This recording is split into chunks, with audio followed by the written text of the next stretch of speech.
President, and the Senators of the Republic of the Philippines.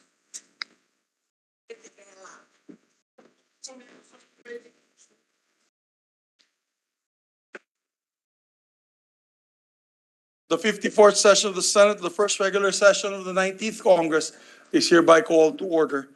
We will recognize to lead the chamber in prayer today, our distinguished colleague from San Juan, Senator Joseph Victor Ejercito. Heavenly Father, we come before your mighty presence once more to offer this august chamber and its works to your holy name. In the laws that we write, inspire us with your compassion and sense of justice. In the debates that we take part in, grant us your wisdom and calmness. In the exercise of our mandate as servants of God and country, free us from the yoke of selfish wants, empower us to shun any sinful desire, and lead us to fulfillment of your will in our words and in our deeds. Heavenly Father, as we deal with different woes besetting our nation at present, fill us with your love and set our hearts on fire so that we can vanquish our doubts and anxieties and face our collective destiny with hope and optimism.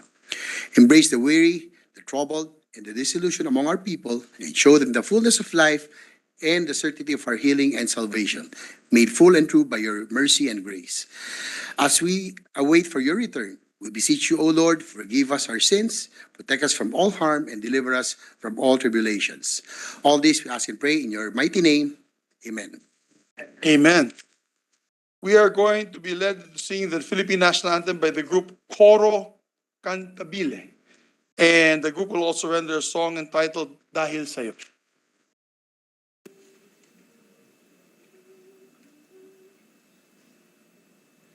Bayang magiliw, perlas sa silanganan, alam ng puso, sa dibdib mo'y buhay. Lupang hinirang, tuyang ka ng magiting, sa manlulupig, di ka pasisihin. Sa dagat at bundok, sa simoy at sa langit mo magaw, may nilagang tula at awit sa paglay minamahal. Ang kislap ng watawat mo'y tagumpay na nagtininig, ang bituin at araw ng kailan, pag may di matidilim. Lupa ng araw ng buwan, ating pagsinta, buhay ay langit sa piling mo.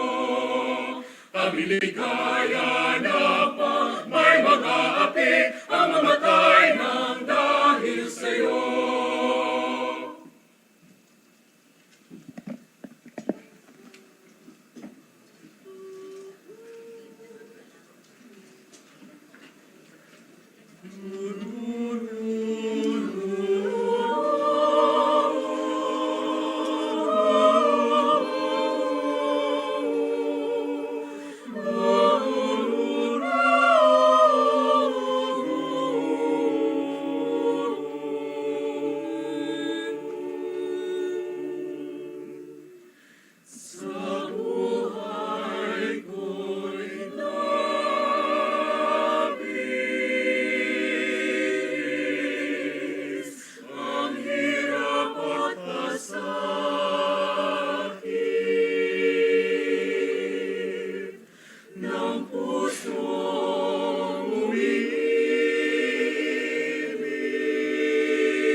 Dapat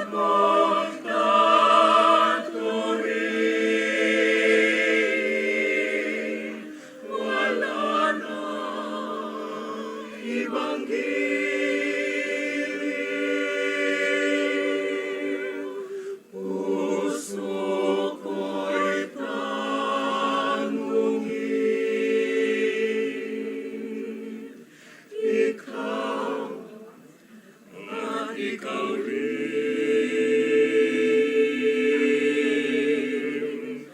Dahil sa'yo, ako'y lumigaya.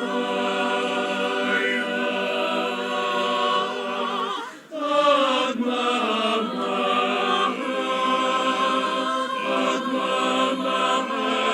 ay lalayan ka. Giliw ko, huwag tunay man ako. Ako'y alipin mo.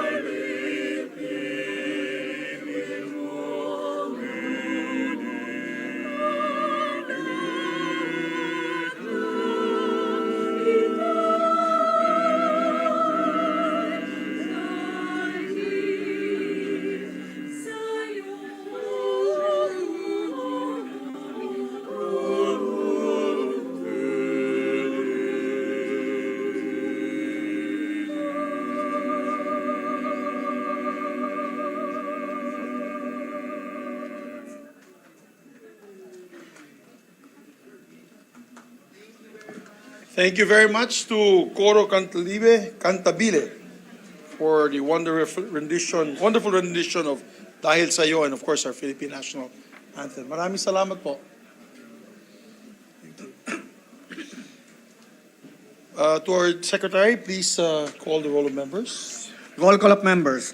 The Honorable Senator Angara, Senator Binay, Senator Cayetano Alan, Senator Cayetano Pia, Senator De La Rosa, Senator Ejercito, Senator Escudero, Senator Estrada, Senator Gatchalian, Senator Go, Senator Ontiveros, Senator Lapid, Senator Legarda, Senator Marcos, Senator Padilla, Senator Pimentel, Senator Poe, Senator Revilla, Senator Tolentino, Senator Tulfo, Senator Villanueva, Senator Villar Cynthia, Senator Villar Mark, the Senate President.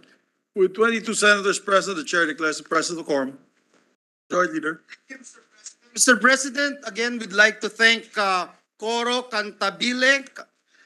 It's a special organization, community choir composed of singers and volunteers from various Christian churches and led by their conductor, Ms. Sharon Abisamis.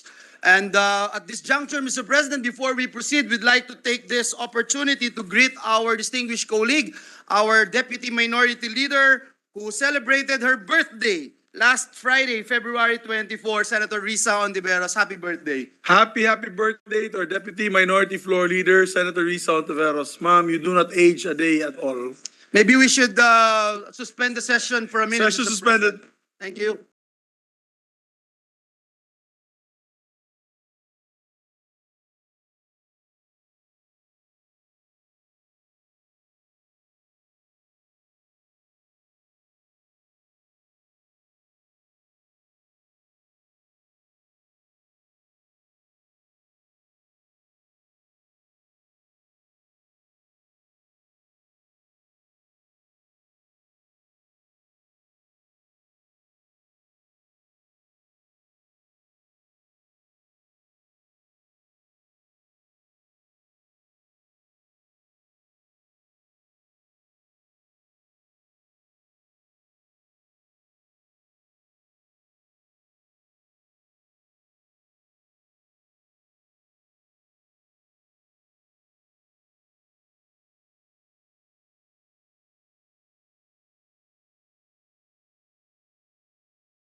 Mr. President. Thank you, Mr. President. Mr. President, before we proceed with our agenda for today, let me just put on record and acknowledge our guests from the gallery. We have with us Congressman John Tracy Cagas from the Lone District of Davao del Sur, former San Juan LGU officials, former Vice Mayor Boy Celes and party, guests of Senator J.V. Ejercito, guest of Senator Binay, and this representation, Mayor Ami Alvarez of San Vicente, Palawan, with Councilor Tina Perez of Hagonoy, Bulacan. We have with us Mayor Jomofer Alvarez of Luisiana, Laguna, and former Mayor Oliver Dator of Lucban, Quezon, guest of Senator Francis Tolentino, guest of Senator Jinggoy Estrada, Councilor Tata Granados of Tacloban City and Company. We welcome them in the Senate, Mr. President. Welcome to your Senate, ladies and gentlemen, our visitors in the gallery. Welcome. Thank you, Mr. President. Mr. President, at this juncture, I move that we dispense with the reading of the journals of the 52nd session, Tuesday, February 21, 2023, and 53rd session, Wednesday, February 22, 2023, and consider the same as approved. There be no objection to the motion, Majority Leader. Motion is approved. Mr. President, I move that we proceed with the reference of business. There be no objection. We ask the Secretary to read to proceed with the reference of business.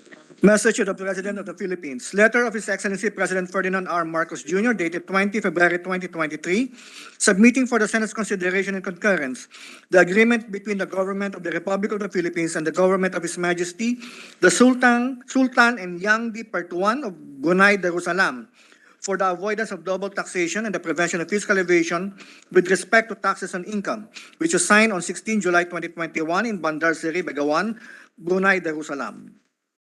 For the Committee on Foreign Relations. Bills on first reading, Senate number 1913, institutionalizing the income classification of provinces, cities, and municipalities and for other purposes. Senator Revilla Jr. The Committees on Local Government and Finance. 1914, institutionalizing the Philippine Ecosystem and Natural Capital Accounting System, appropriating funds, therefore and for other purposes. Senator Revilla Jr. Committees on Economic Affairs, Environment, and Finance. 1915, creating the Health Emergency Auxiliary Reinforcement Team under the DOH and appropriating funds, therefore. Senator Lapid. Committees on Health and Demography, Local Government and Finance. 1916, amending Section 73 and 76 of RA 6975 and for other purposes. Senator De La Rosa. Committees on Public Order, Local Government and Finance. 1917, establishing a general hospital in the city of Iligan, province of Lanao del Norte, to be known as the Iligan General Hospital, appropriating funds, therefore. Senator Marcos. The Committee on Rules. 1918, establishing a TESDA Training and Assessment Center in Barangay Kamamaman, Cagayan de Oro City, to be known as the Cagayan de Oro City TESDA Training and Assessment Center, appropriating funds, therefore. Senator Marcos. To the Committees of Higher Technical Vocational Education and Finance. 1919, converting the municipality of Malay in the province of Aklan into a component city to be known as City of Malay. Senator Marcos. The Committee on Rules. 1920, requiring free parking in commercial establishments for senior citizens, persons with disabilities, and validated customers. Senator Tulfo. The Committees on Trade and Commerce, Social Justice and Development. 1921, providing for hospital benefits and other privileges for public school teachers and their dependents, appropriating funds, therefore. Senator Tulfo. The Committees on Civil Service and Basic Education. 1922, increasing compensation of social workers in government service, amending for the purpose RA 9433. Senator Estrada. The Committee on Social Justice. Resolution. Proposed Senate Resolution number 499, congratulating commending Filipino Olympian Ernest John E.J. Uy Obiena for his impressive medal haul in the opening season of the 2023 pole vaulting competition. Senator Revilla Jr. The Committee on Rules. Majority Leader. Yes, Mr. President, with the permission of the body, I move that we resume consideration of Senate Bill number 1850 under Committee Report number 24. This is the new Agrarian Emancipation Act. I so move, Mr. President. There be no objection. Motion is approved. Mr. President, the parliamentary status of these measures that we are in the period of interpellations and debate, I now move to resume the period of interpellation and recognize the distinguished sponsor from the great city of Las Piñas, Senator Cynthia Villar, and to interpellate our Minority Leader, Senator Aquilino Coco Pimentel III. Our distinguished sponsor, Senator Cynthia A. Villar, is recognized, and to interpellate our distinguished Minority Floor Leader, Senator Coco Pimentel. Haba-haba yata ng listahan niya.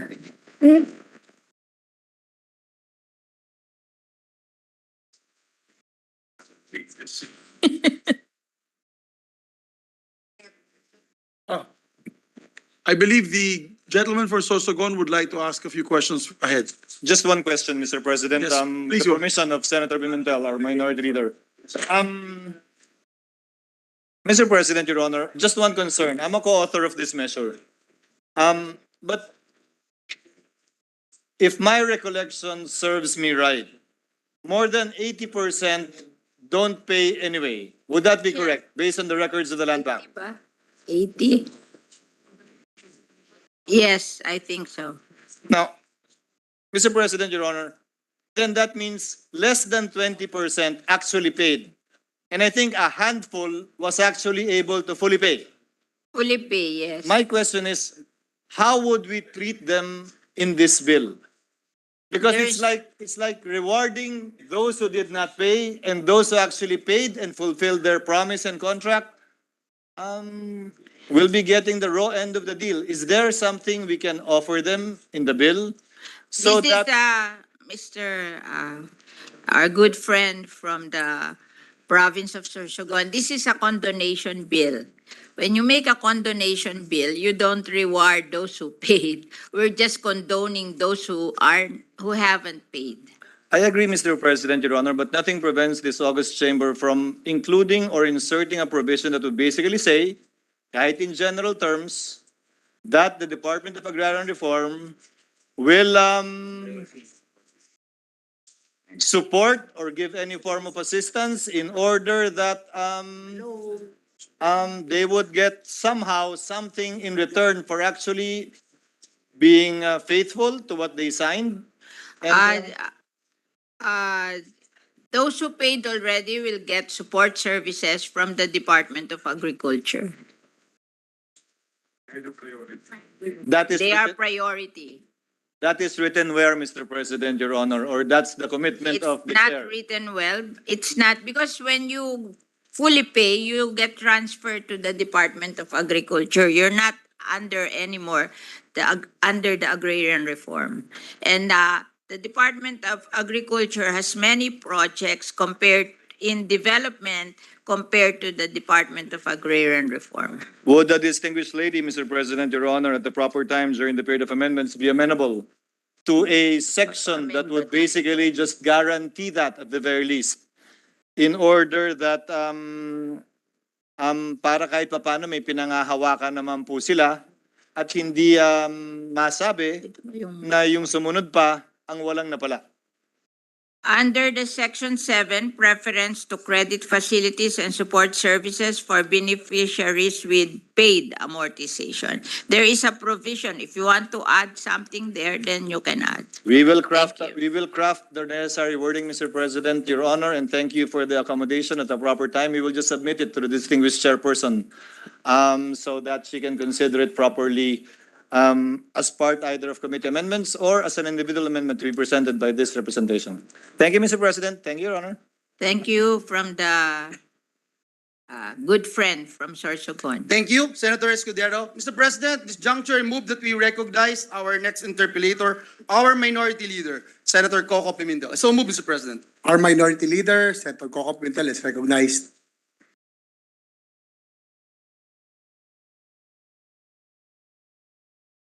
Tamad ako magsagot. Thank you, Mr. President. Wala na ako sa... With the permission of our very hardworking chairwoman of the committee, who's got a lot of ideas, Mr. President, on how to help our farmers, fisher folk, and the agrarian and agricultural sector, Mr. President. With her permission, I'd like to start with my interpellation. Yes, thank you very much. I have heard the interpellation of during the last session started by our deputy minority leader, and I think the author, the sponsor, has emphasized or stressed that she wants to keep this measure very simple and just focus on the condonation of the debt. Mr. President, is Yes, that correct? Yes. So with that start, Mr. President,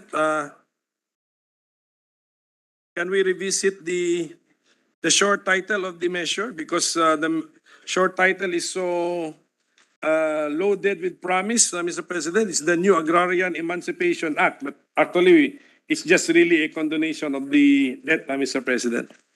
Does the sponsor agree with the observation that we should not, we should also tone down the short title, Mr. President?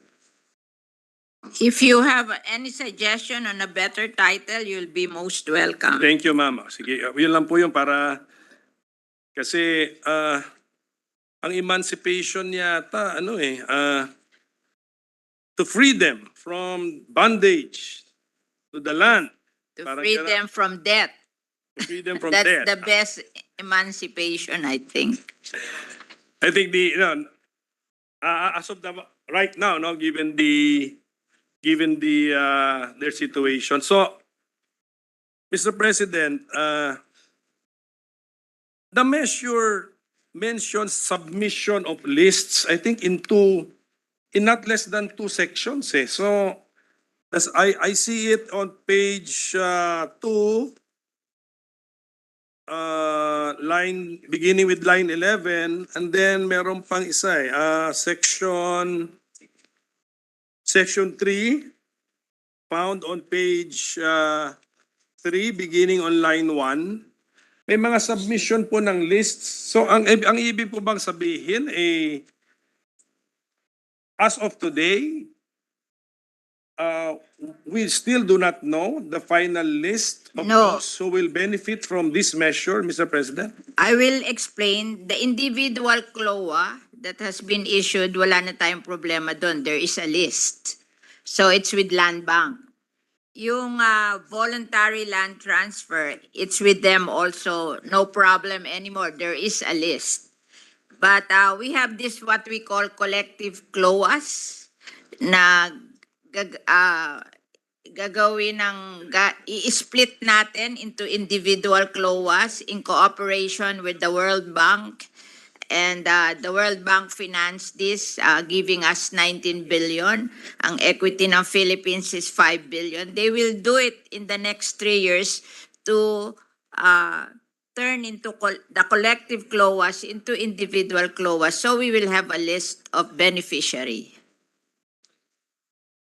And it is provided in the law that we will wait for 3 years so that these collective CLOAs will be turned into individual CLOAs, and this will be condoned. The loan in this individual CLOA in the future will be condoned also. So when the bill mentions on page 1, line 8, 263,622 ARBs That's individual CLOAs. existing already. Yeah, and yeah. It's with Land Bank. It's very clear. There are names, and it amounts to 14.5 billion, covering 409,206.91 hectares.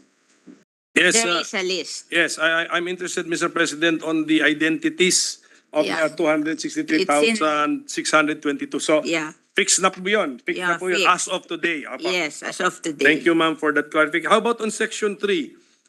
Yung 92,000, section 3, page 2, line 27, there's a mention of 92,824 ARBs. That's the voluntary land transfer, di ba? Already identified as of today, Mr. Yeah, President? but we have some corrections on the amount and the name of ARBs and the hectareage. We have that in our amendment. The final listing is 10,201 ARBs amounting to 206,247, covering 11,531 hectares. That has a name, and that is with Land Bank. So What does that mean, Mr. President? We will amend, we will amend this. yeah, just this the bill? amount, because the first amount they submitted, they changed. And this is the final accounting of that amount, the voluntary land transfer or VLT. So the bill mentions page 2, line 29, 119.61 million pesos. This will be changed, ma'am? Yeah, that will be changed to 206 million. And 10,201 ARBs with a hectareage of 11,531. From 92,824 ARBs, this will Yes. be reduced to 10,000, ma'am? Binalidate nila mali. So this is the final figure. Okay. So where did the 92,824 original figure come from, Mr. President? Kasi medyo, Some of them were paid already. They did not, they made a mistake. Because there are fully paid accounts na hindi kasama sa condonation. It's 8.5 billion, 308,000 ARBs with a hectareage of 457,000 hectares. So nagkamali sila. Nilagay nila na nasa VLT pero paid na pala. So we made the amendment. siguro the bigger number, involves all of those under VLT, not those who are to be benefited by the condonation of Yes. loans. Ganun po ba yan? Oo. Okay. Kaya nga po when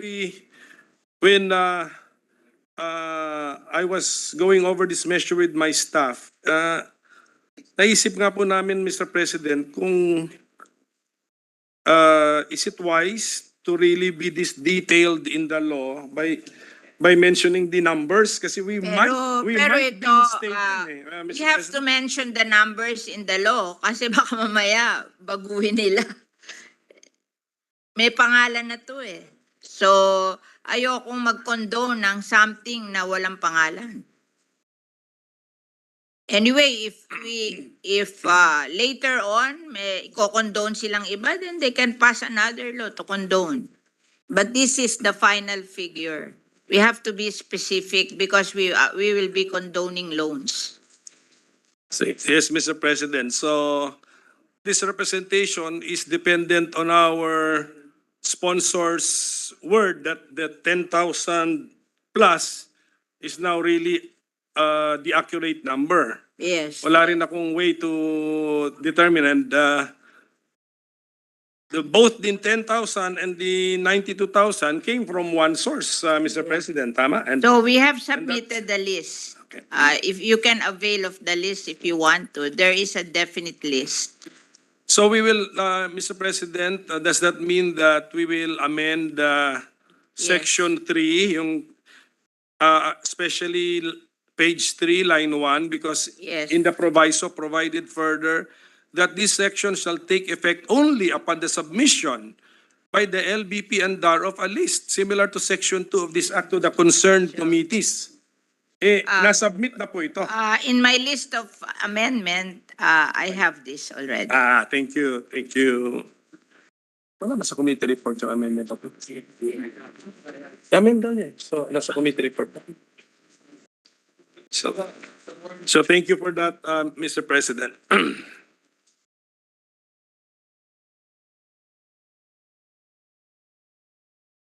Collective flow, pero hindi na isa-isa. Di ba? It's in the collective flow, sama-sama. Kaya pag natapos yung split, isa-isa na yun. Mr. President, just looking at the measure, Section 2, page 2, line 19. Section 2. Section 2, page 2, line 19. I'll begin with line 18. Provided furthermore that the Department of Agrarian Reform, DAR, shall thereafter issue whenever necessary. What does the thereafter mean, Mr. President? Thereafter refers to what? Issue what? Thereafter. They will.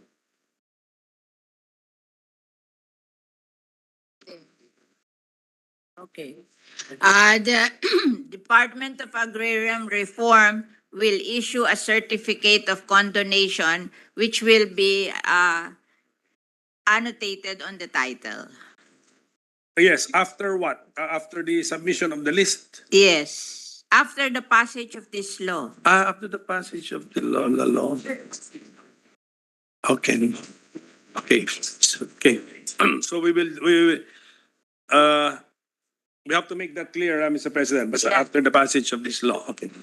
If you want to make it clear and you have an idea how to Yes. make it clear, Yes, you ma'am. can indicate that in the period of amendments. Yes, Your Honor.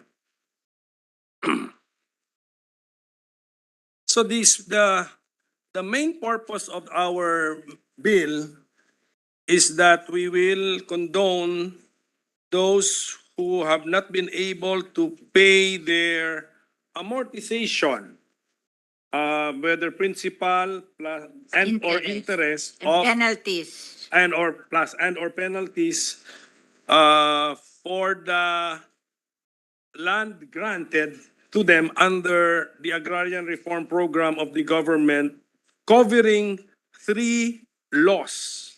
That is how, as I understand it, Mr. President. And Ye- 3 laws, PD 27, Republic Act number 6657, and Republic Act number 9700. Yes. Yes. Were all the beneficiaries here given all uniform 30-year amortization grants or programs, Mr. President? 30 years? 20 years. 20? PD 27 daw 20 years. And then the other laws? Yung isa, the other one 30 years and the other one 30 years also. So the 3 laws have different length. One is 20, another one is, the 2 are 30 years. It's PD 27 who gave it 20 years. So 20, the rest 30. meron pa bang beneficiaries under PD 27 who will be beneficiaries under this measure? 27. Yes, ma'am. Meron pa, meron pa. Meron pa. But it doesn't matter because they will be condoned anyway.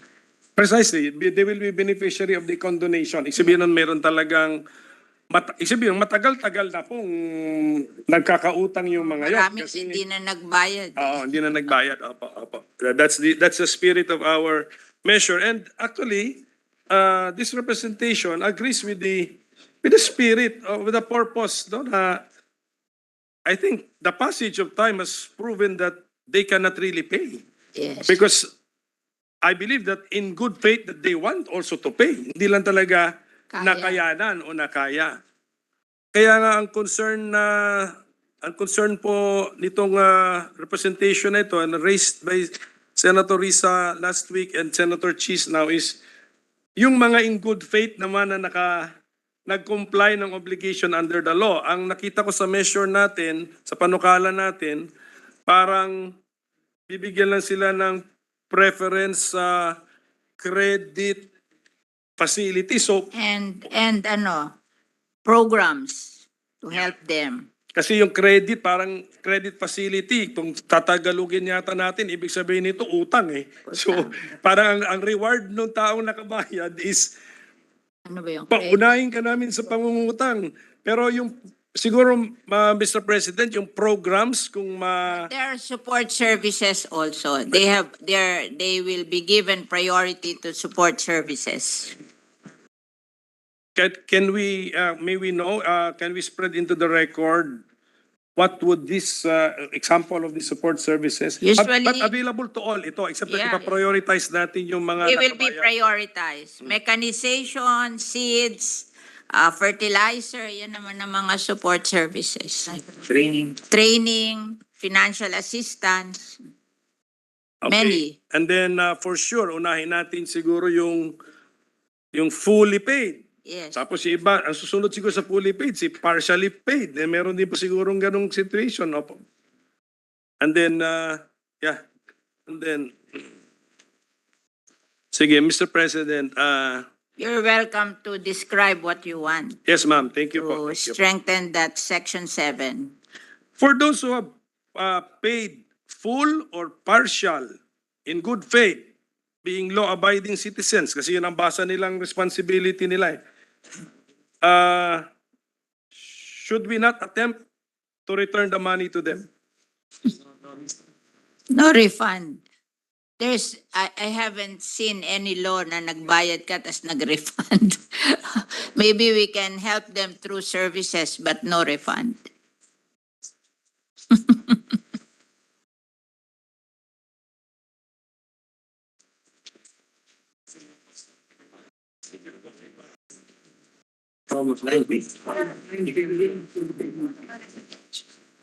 Did we attempt, Mr. President, to make a rough estimate kung magkano yun? If we, 9 billion.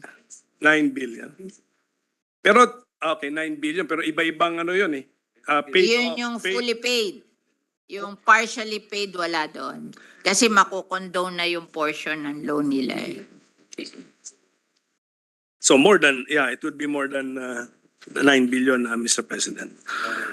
And then just to give advance notice to our sponsor, Section 8 on the estate tax exemption, I think needs to be rewritten, Mr. President, or rephrased siguro to make it clearer. Section 8 about what? On the estate Ah, tax the estate exemption. tax. And We then- exempt them from estate tax. Yes, diba? yes. We exempt the land, Mr. President, not the return. So just to make it clearer. And then outside of the session, I raised with our sponsor how about the possibility of also exempting the said lands to from RPT. Real estate. Real property tax, yes. Pero I think the The amount. real estate taxes is the responsibility of the local government. It's not our responsibility. So I think if they want to get something out of this, maybe they can request their local government to pass local legislation to exempt them. But yes, but in my opinion, we can by national law exempt Parang- certain lands from RPT kasi meron maraming ring mga Parang ano to eh. lupain na exempted by national law from RPT, except that we're not making it here in this measure, Mr. I President. think if we're going to pass something like that, it will be local government code. Yes. Amending the code. Yeah, amending. Not here. Not here Not in this here. measure. Thank you for that, Mr. President. There is, on Section 5, did I hear during the last session that the sponsor is going to delete Yeah, Section delete. 5? Yes, okay. So I will no longer ask on Section 5 kasi ang question ko doon is actually on the redemption of the spouse or the children na, Mr. President. With the 2-year period. That will also be deleted, Mr. President? Okay, Section 5, yes. entirely delete. Okay, thank you. So I will no longer pursue my point there, Mr. President. How about Section 9, Mr. President? Issuance of agrarian reform title. What is the new idea here? Isn't this already governed by existing laws, Mr. President? Yes, after the CLOA, di ba, pwede na mag-issue na individual title.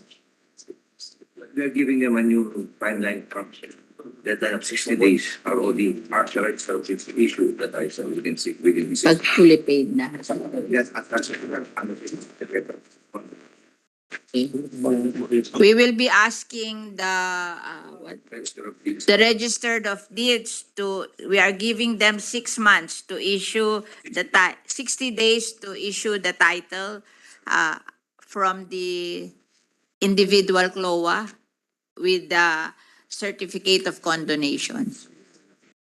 Annotated. But under existing law, No deadline.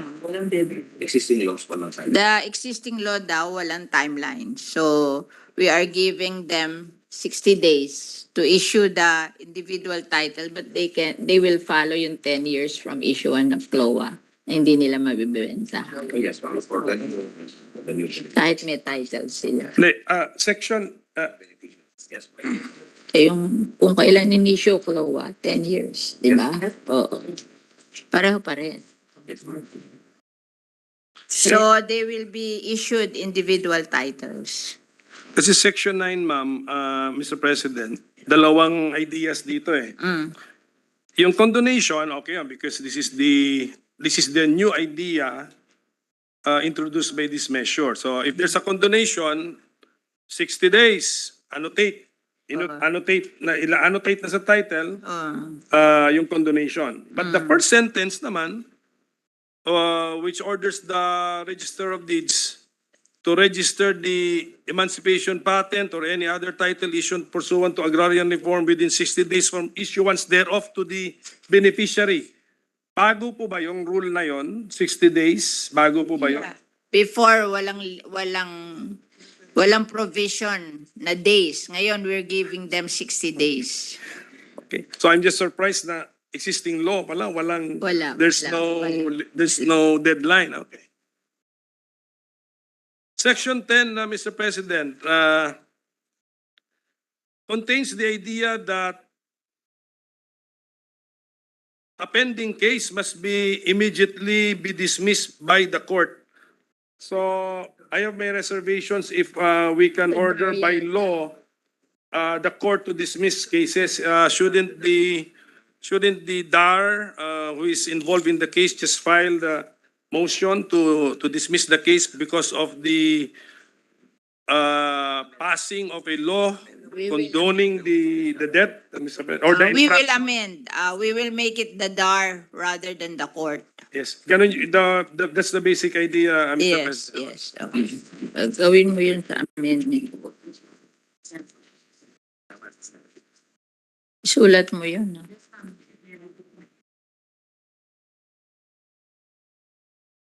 Di ba matatablo ng dalawang po? Section 15, Mr. President, mentions the Agrarian Reform Fund. May we know the balance of this fund as of today? Million lang.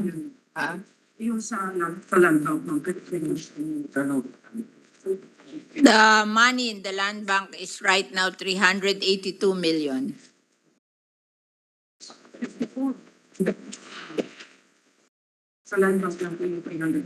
Yung nasa land bank po 382 million, but there are other money. Where? The Bureau of Treasury, billion. In the Bureau of Treasury, 50 billion. B. Five- 5B, 50? 50. Yes, and when we mention the Agrarian Reform Fund in our bill, we are referring to the two accounts, one with the BOT and one with the land bank. What are we referring to when we mention the Agrarian Reform Fund in Section 15? Both. Okay, we just have to make it clear, Mr. President. Are we sure wala na pong ibang account na we can consider as an Agrarian Reform Fund, Mr. President? So it's 50B and 350. 50B and 352 million. Ano? 382. Yeah, 382 million. And 50B. 50B in the Bureau of Treasury, 350 million in land bank. And how much, Mr. President, do we foresee the government spending in the implementation of this act? 57B. But right now it's 15B, and there will the 57B will come about after 3 years. The rest minus the 15B. So there's enough money now. Why is that? Why do we say that that is the total amount to be spent, Mr. President? Because We- there will be a split program. Kasi ang in-issue ay collective CLOA. Hmm. So we have a split program. We will divide the collective CLOA into individual CLOA. Hmm. And that we estimate that that will take 3 years. Yes, So, but right now, the one to be condoned is around more than 15 billion. So we have enough money, 50 plus 50 billion. So we have enough money now. Does this bill require a cash out from the government, Mr. President? Kasi condonation ito, in effect, we are foregoing Land. cash flow, di ba? Instead of cash flow for the government, wag na lang. Oh. No cash out. No cash out, Mr. President. Yeah. Okay. So, this 50 billion with BOT and 382 with the Land Bank of the Philippines will remain, will not be Yes, touched, Mr. President. but there will be foregone income in the future. So Correct. Siguro may mga incidental expenses din naman kasi siyempre sa record keeping or updating, but not in the amounts of the 14 billion. Wala na. Yes, yeah. Kasi ano yun eh, ano yung tawag, ano ba tawag, anong proper term, Mr. President, sa accounting when you yes. are no longer interested in a cash flow, Mr. President? That would be a foregone income. Foregone income, correct, Mr. President. The repealing clause, Mr. President, I have noticed section 17. It mentions that section 21 of RA 6657 as amended is hereby modified. That section is about the payments under voluntary land transfer. In what sense is section 21 of RA 6657 modified by this measure, Mr. President? State will pay for the balance. Bias. Ano yung sa brokerage? Government ang magbabayad sa Sa BLT. landowner. Yes. Kasi ang utang Ang pinakamalaking tulong na nila. That provision is just to explain that it's the government who will pay for the loan of the agrarian reform beneficiaries to the landowner. Kasi ganun yung VLT, diretso sa landowner ang bayad. So the government will pay for it. In that sense, from the beneficiary, modified siya in a sense because it's on the government. Okay. Si beneficiary, Mr. President, under this VLT, these VLTs need to be parang registered yata or approved by the DAR, yung contract, di ba? Which will be binding between the Yes. beneficiary and the landowner. Are these also to be paid in monthly amortization over how many years by the beneficiary? Typically. So, ang government ganun din Yan ang next question ko, ma'am. That would now be my next question. It will be paid the same way, but the government will step into the shoes of So- paying this. So the government does not pay, because of this measure, will not pay in lump sum the balance owing to the original landowner, Mr. President. Is that very clear? Yes, Mr. yes, President? yes. So amortization din siya. Oh, Thank you for that information, Mr. President. Ano yan?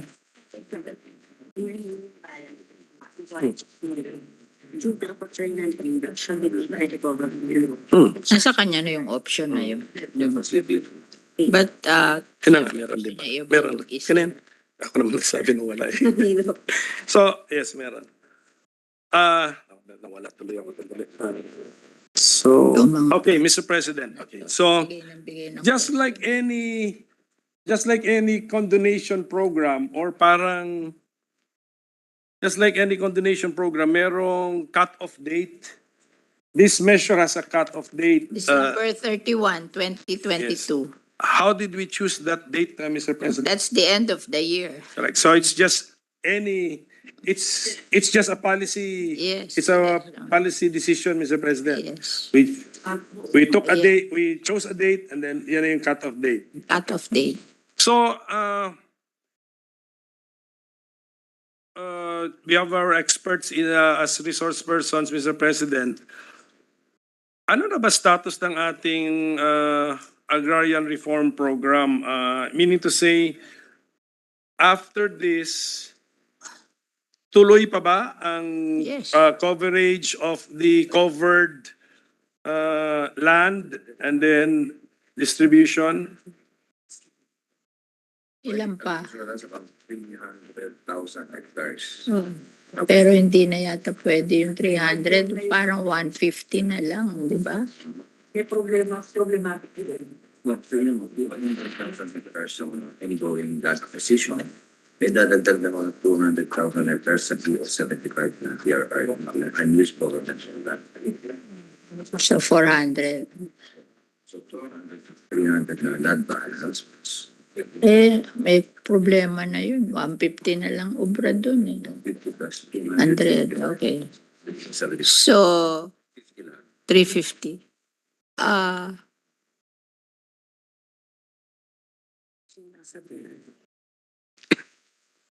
Total. Ito yung 173. Yan yun. Plus 200. Under your Hi, thank you. The latest balance, which will be still distributed based on our findings in the Senate Committee on Agrarian Reform, is 173,000 hectares. And then the former President Duterte added 200,000 from government lands. No? So it will be 373,000.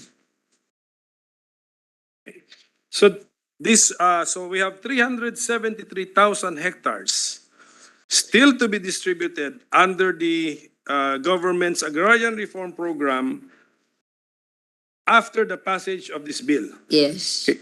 So can the beneficiaries expect that these are free already? No, but you have to pass another bill to condone. Because we cannot condone without specific,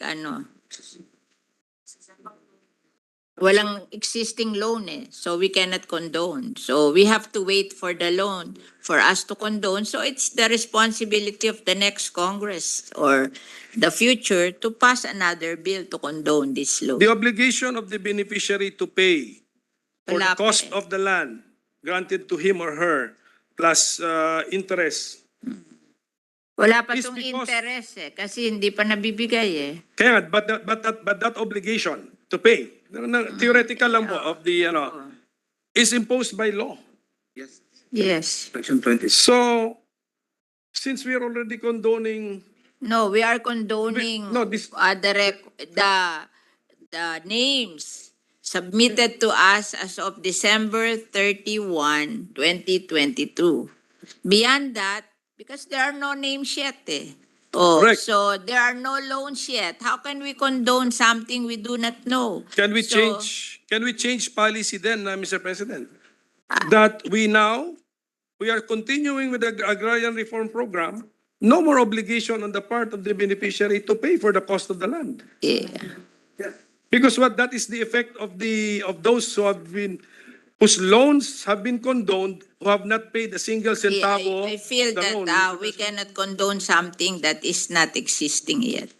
Yes, Mr. President, I'm not referring to amending this measure, but referring to revisiting I think the section on the law mentioned by our resource persons, which imposes that obligation to pay. Ang law Mr. na President. gano'n, yung ating law na we have to condone the future. Wala. There is no provision in our present law that we are trying to pass that we will condone something of the future. I don't believe we should do that. That's correct, Mr. President. That's why I'm opening a new path, Mr. President. Kasi nga, if we are condoning, and then there are future beneficiaries of the same program, nakita nila yung nangyari sa past beneficiaries of the same program, what is my expectation if I am now the They future might beneficiary expect of the it, so same program? they should lobby to the next Congress to pass something like that for them in the future, but we cannot condone something that is not existing. Anyway, Mr. President, we will just revisit the original law which imposes that obligation on the beneficiary to pay. Yun eh. That is the root cause of everything. Kaya nga siya nagkaroon ng utang at saka hindi niya nabayaran eh. So if we, that is not in the current measure. That's in the original laws, in the 3 laws, maybe one section per law. Or so with the guidance of our experts from the DAR, maybe balikan na natin yun kasi why are we undergoing this ritual, Mr. President? Bigyan kita land reform, bigyan kita ng lupa, pabayaran kita ng principal plus interest, tapos in the future, i-condone, huwag ka na lang magbayad. Kung gano'n. Time out? Time out?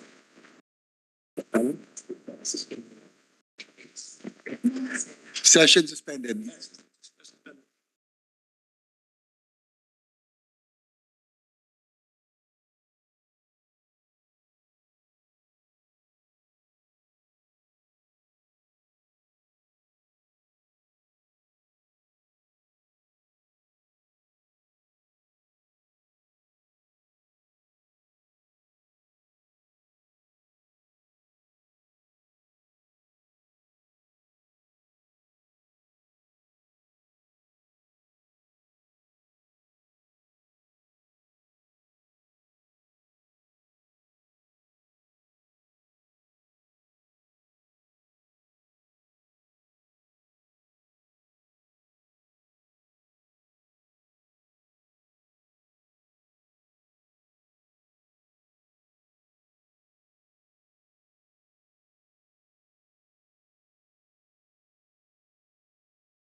At any rate, Mr. President, the last topic this representation raised was a new idea which can be pursued independently. So it will not, it is beyond the subject matter of this bill, which our sponsor wants to keep simple and direct to the point that it's condonation of existing loans. Okay. Pero anyway, nasabi ko na po yung aking naisip because of the idea being pursued by this measure. So, thank you for that, Mr. President, and ano pa ba? Hindi alam na yun. Okay, so Mr. President, at least we have established today that our sponsor is going to propose some amendments din naman, some deletions pa nga, and then the sponsor is open to some improvement in the language, in the measure, and then Tomorrow na tayo sa amin. plus the focus on making this bill simply limited to one very clear subject matter, which is the condonation of the unpaid existing loans plus penalties and interest of the agrarian reform beneficiaries under 3 laws mentioned in the bill. So if that is the agreement, Mr. President, then as I stated earlier, this representation is in full support of the main idea behind the bill, which is to help those who can no longer comply with their financial obligations under our agrarian reform laws in good faith, Mr. President. So thank you for the time given to this representation, Mr. President. Thank you. Thank you, Minority Leader. Majority Leader. Thank you, Mr. President, to our minority leader and the sponsor of the measure, Senator Cynthia Villar. Mr. President, there being no other member who wishes to interpolate or ask any more questions on this particular measure, I move that we close the period of interpellations and debate. I so move, Mr. President. Is there an objection? There being none, motion is approved. Mr. President, to allow also our colleagues to prepare for their amendments, I would now move that we suspend consideration of Senate Bill number 1850. I so move, Mr. President. Is there an objection? There being none, consideration of Senate Bill number 1850 is hereby suspended. May I ask for a minute suspension, Mr. President? Session suspended.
Thank you, Mr. President. Mr. President, at this juncture and with the consent of the body, I move that we resume consideration of Senate Bill number 1604 under Committee Report number 17. This is the ARAL Program Act. I so move, Mr. President. There have been no objection to the motion. Motion is approved. Mr. President, the parliamentary status of the measure is that we close the period of interpellations and debate. On that note, Mr. President, I move to open the period of amendments. There have been no objection. Period of amendments are. Mr. President, with no committee amendments, considering that this is a substitute bill, I move that we open the period of individual amendments. I so move, Mr. President. The committee amendments are closed and we open the period of individual amendments. Thank you, Mr. President. Mr. President, I move that we recognize the sponsor of the measure, the gentleman from Valenzuela City, Senator Win Gatchalian, for individual amendments. Our distinguished colleague from the city of Valenzuela is recognized. Senator Gatchalian. Thank you, Mr. President. Thank you, Majority Leader. Mr. President, before the sponsor continues, may I just be recognized because may I be recognized, Mr. Yes, President? of course. Our distinguished colleague, with the permission, of course, of the sponsor, Senator Pia Cayetano is recognized. Thank you. I'd like to put on record that I submitted my amendments on time. Upon the request of the chairman, I submitted it while I was gone. But because of the other important measures that were taken up next week, I'm actually here even though the amendments are already with him. But for ease of, since His Honor is already prepared to read the amendments, most of which are mine, I will just sit down and have our sponsor read the amendments, and then from time to time, Your Honor, Mr. President, I may just interject to emphasize the reasons for the amendments. That's all, Mr. President. Thank Okay, you. we take note. Thank you very much. Thank you, Mr. President. I thank our good colleague, Senator Pia Cayetano, for submitting her amendments on time. Last week, we took up RCEP as our priority measure, so we didn't have time to amend this measure. But nevertheless, I thank Senator Cayetano for enriching the bill and giving us a lot of good suggestion to further improve the measure. So, Mr. President, going into my amendment, actually I only have one. On page 2, line 16, after the word social, remove the comma and insert and. And Mr. President, the reason for this amendment is to emphasize social and emotional as one concept, as opposed to social, comma, emotional, which connotes very genetic and compartmentalized ideas of terms. Very generic and compartmentalized ideas of terms. I so move, Mr. President. There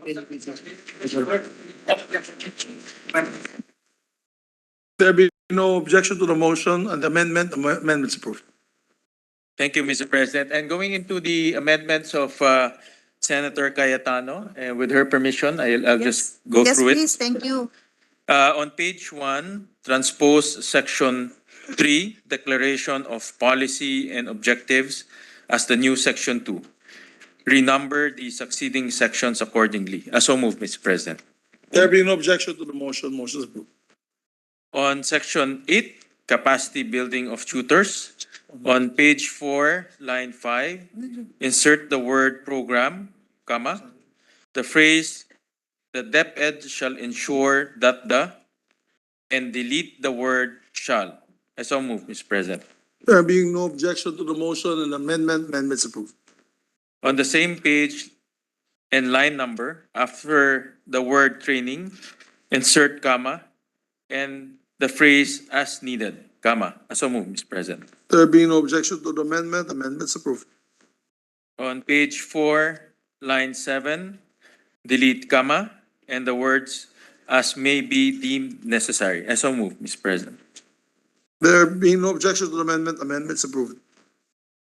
So the section will read as follows. Section 8, capacity building of tutors to successfully improve learning outcomes as envisioned by the ARAL program. The DepEd shall ensure that the tutors receive adequate training, as needed, focusing on effective pedagogies, interpersonal skills, social emotional learning, and cultural competency, among others. On section 11, Mr. President, may I just, with the permission of the sponsor, may I just interject the reason for this?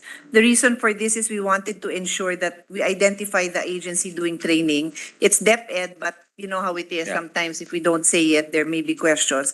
Moreover, training as needed, this representation felt was very important because every teacher may have different backgrounds and different talents. Actually, it's a talent to be able to focus on individual students who are slow learners. So as needed po yun para the programs that will be given to these future tutors would be also based on their need to become effective tutors. Thank yeah. you. Thank you, Mr. President. I thank Senator Cayetano for the amendment, and I completely agree with her logic on the amendments that were proposed. So moving on, Mr. President, on section 11, free access to all of DepEd's learning management system, applications, subsidized data plans for learners and tutors.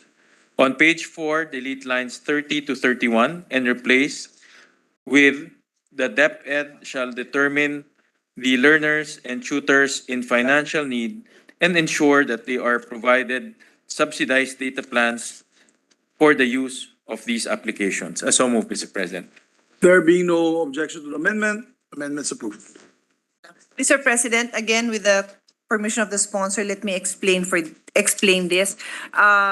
The wording, this representation proposed, again, is meant to provide flexibility. Yeah. Because there would really be cities who on their own, will decide or maybe at this point have already, knowing the city of Valenzuela, just like the city of Taguig, they're very proactive. They may already have programs in place. Some of them may not require at all data plans. Some may require but are already provided. So just flexibility so that DepEd has the authority, Yeah. in fact, has the obligation to provide when necessary, Your Honors. Yes. Yes, Mr. President, I totally agree, Mr. President. And this will give DepEd a lot of flexibility to also prioritize those who are in greater need of gadgets or subsidies so they can continue their tutoring program, Mr. President.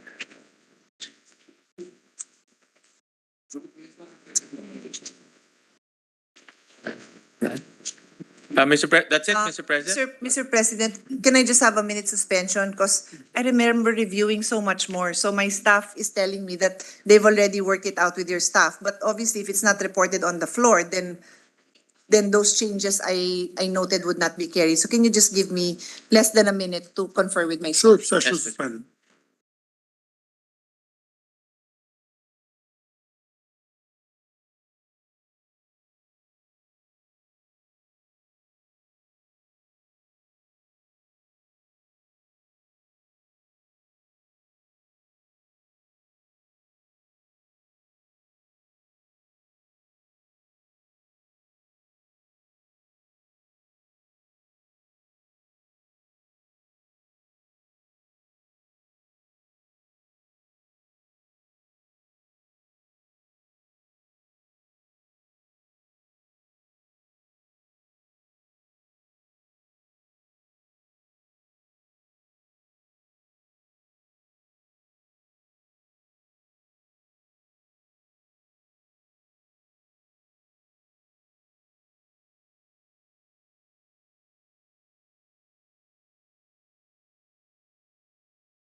Thank you.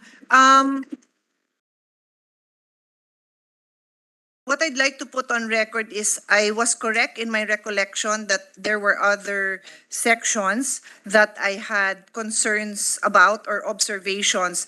But as my staff correctly showed me, there were no amendments. But if, with His Honor's patience, I'd just like to put those observations on record. Yes, Mr. President. So that at least His Honor can, I'm pretty sure we will agree on most points, because precisely why I don't have an amendment, because it's written in a way that I feel is aligned with my views on what we intend to do. But let's be sure that that is how the implementers will also view Yes. it. So my staff was correct that between my staff and your staff, Your Honor, they've agreed on it. But I want to put this on record. All right, Mr. President. So let me, and this will be very quick, Your Honors. I think I will start with section 4. Yes. On the establishment of the ARAL program, in terms of the length of time that this will be implemented, my understanding is this will go on for as long as it's needed, because all over the world, there are tutorial sessions that are available. So my understanding is, as needed, we will budget to ensure that we can continue these programs. And I just want to emphasize, Your Honor, that this will cost us, because although the bill does identify that the teachers who have already complied with their minimum 6 hours, they will be the ones who will handle this. The fact is there will be additional compensation. The bill also identifies where the compensation will come from. But if we want this to be effective, I'm putting this on record because in about 8 months, we will start tackling the budget. And I want to be sure that this gets the support it needs. So do we agree, Mr. Sponsor, that there will be additional costs? We need to upskill the teachers for the intervention that we want them to be able to implement properly. Well, Mr. President, thank you very much to the gentle lady from Taguig.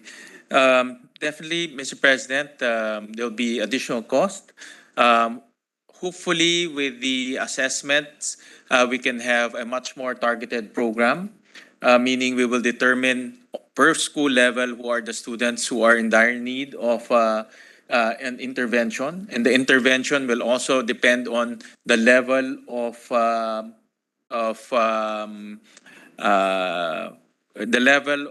of assessment, or the level of what's the right word? Proficiency.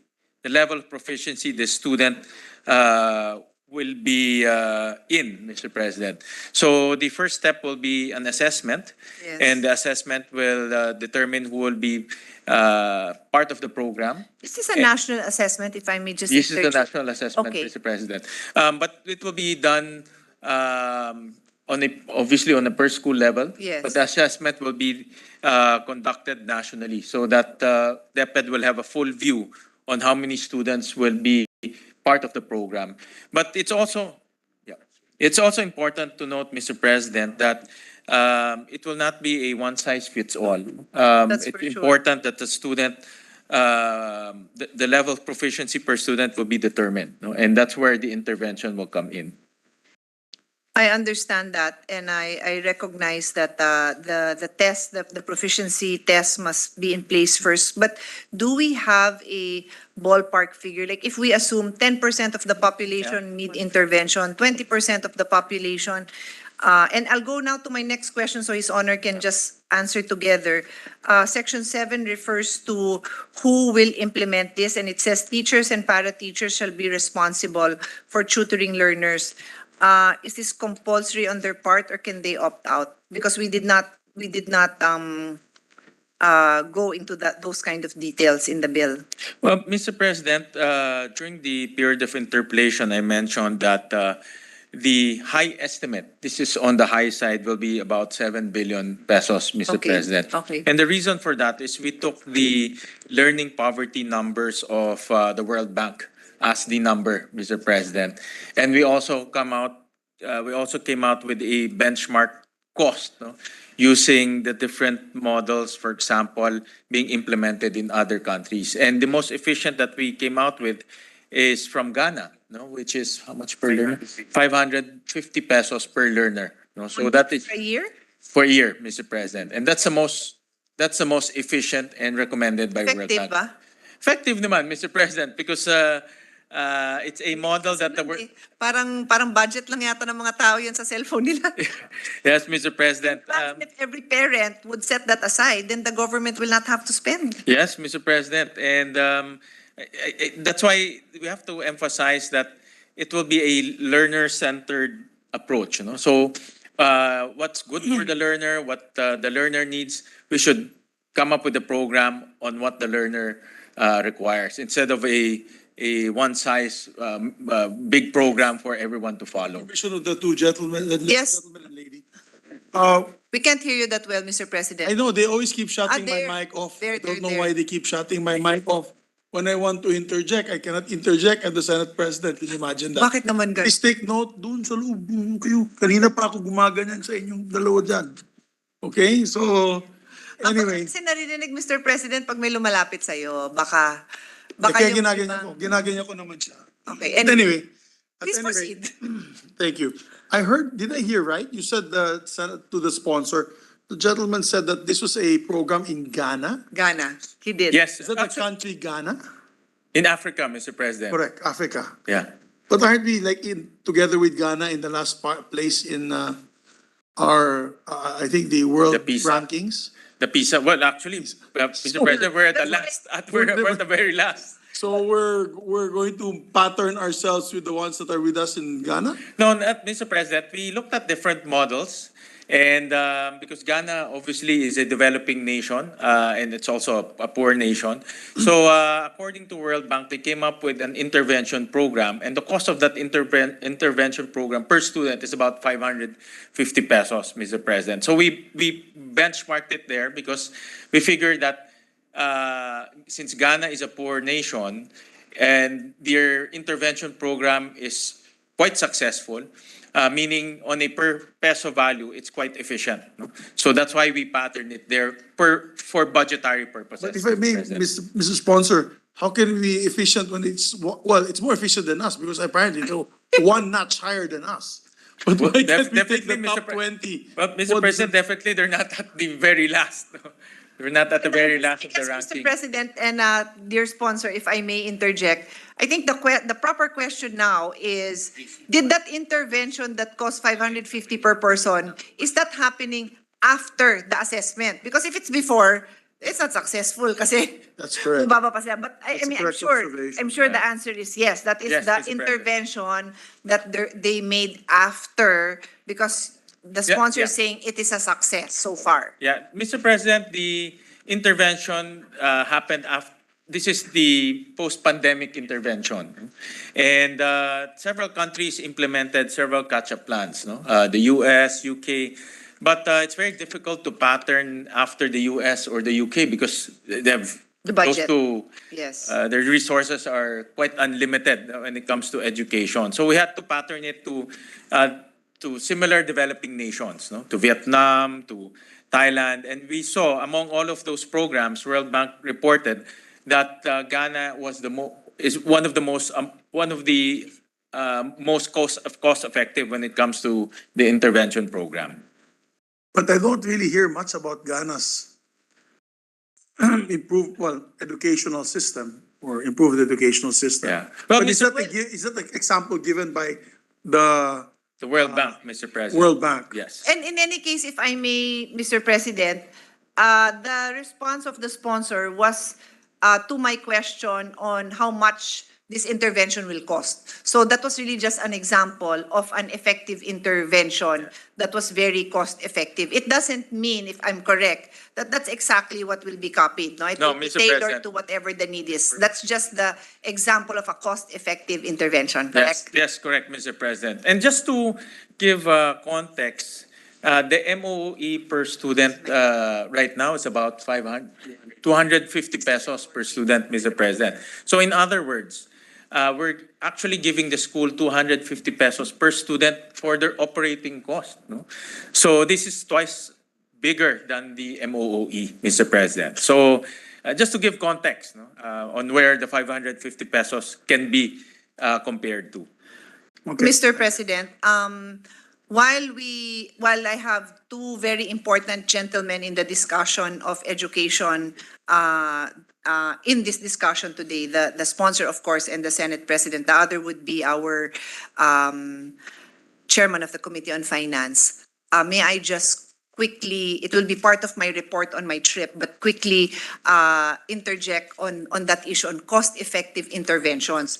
One of the cheapest cost-effective intervention to my mind, and I'm reminded every time I go back to Portugal, because the friends I have, the Portuguese friends I have, always remind me that they compare themselves, the Portuguese compare themselves to Spanish in this way. Whenever there are tourists who come to Portugal, they marvel, and I am one of them who marvels at the fact that the Portuguese speak such good English. And then they can also understand and reply in Spanish, and to a certain extent, they understand French. So why do they understand all these languages so easily and speak English so well? This is the answer: low-lying fruit. All the American movies and TV shows that are shown as American or English, in the English language. Then they just put subtitles in Portuguese. Dito, I was shocked, Mr. President, because I'm sure when we were growing up, lahat ng American na pinapalabas is English. Ngayon, nakadub na in Filipino, and I go back to my quandary, hindi na ba nakakaintindi ng English ang mga Pilipino? Bakit nung panahon ng bata ako, nanonood ako ng English cartoons. So lahat din ng Pilipino nanonood ng English cartoons in English. Ngayon, dinadub na yon. Whether it's cartoons, an action movie, dinadub. Ba't kailangan idub? Diba? Can we go back? Can we insist? This is a low-lying fruit. Walang gastos yun. In fact, makakatipid pa yung mga networks if they don't bother to dub it. Can they just retain it in the language that it is brought to us? Now, iba naman if it's Korean because we really don't understand Korean. But take note, marami na nag-aaral ng Korean. So, why dub English movies and TV shows into Filipino when we're trying to promote the use of English? Diba? Simple lang yun. Again, I go back to the comparison being made by the Portuguese with the Spanish. Ang Spanish pala, pag nanonood sila ng TV show na American, they dub it in Spanish. So tuloy yung mga Spanish, they do not understand, they cannot speak English as well daw as the Portuguese. Well, this is according to the Portuguese. May I add Yes, please, to Mr. that President. train of thought of our distinguished colleague.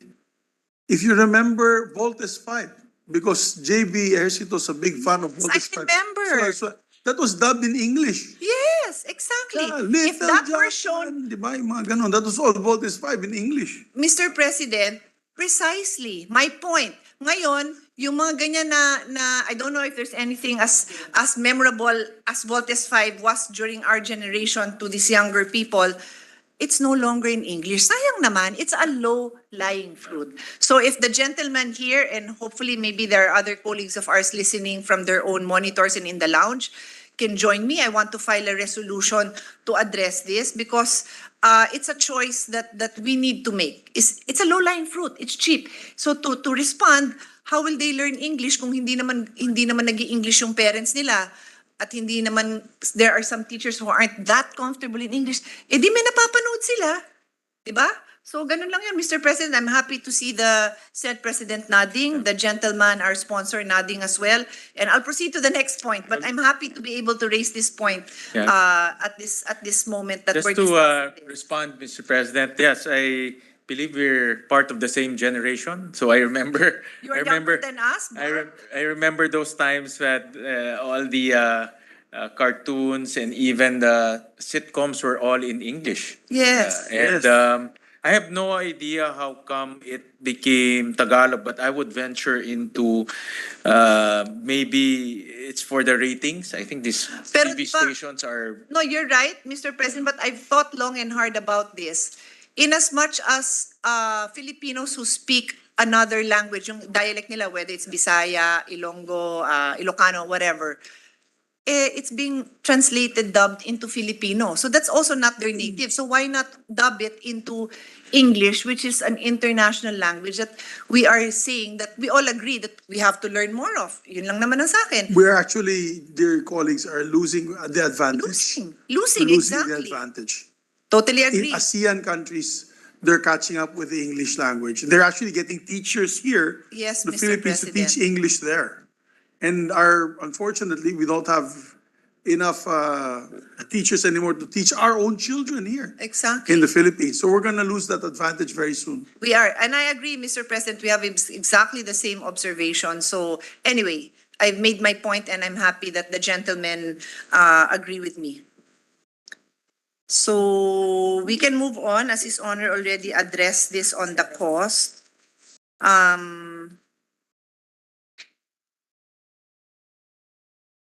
The next item is on section 6.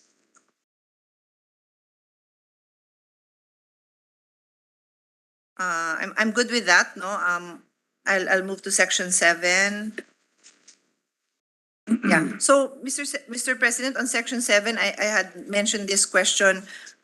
Can teachers or para-teachers choose not to be a tutor because the bill states that they are responsible for tutoring learners? I know in private schools, there are tutors, not necessarily the same teacher teaching that subject. There are other tutors available to the students. How will this work, Your Honor? Yeah.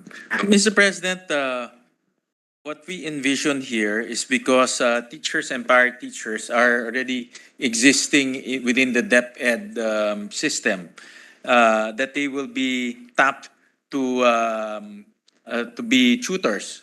And since they are also present in all of our schools, it's easy to mobilize teachers and para-teachers, Mr. President.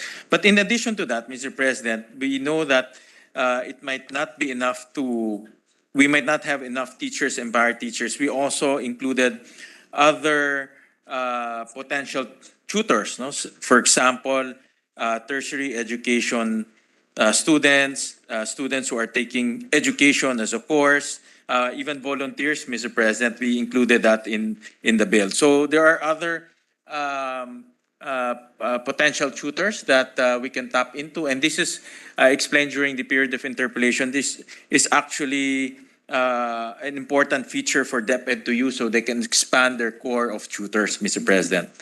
But the logic for the teachers and para-teachers is because of practicality. They're already there in the schools, Mr. President. Thank you, Mr. President. May I get clarity on what, because I checked the definition of terms. We don't have a definition of terms. So I will assume that para-teacher was defined in some other law Yeah, that we are just making reference to. Mr. President, it's para-teachers. It's here, Mr. President. Is it, sorry, not, Anong, sir. I read that somewhere. Line 30. Here, Mr. President, page 3, line 30. Para-teachers are those who have taken the licensure examination for teachers but were unable to qualify. Okay, thank you. Okay, so as His Honor, as we were discussing, these teachers and para-teachers would be responsible for tutoring learners. I recall now that I did want to include an amendment here, Your Honor. Let me use my personal experience.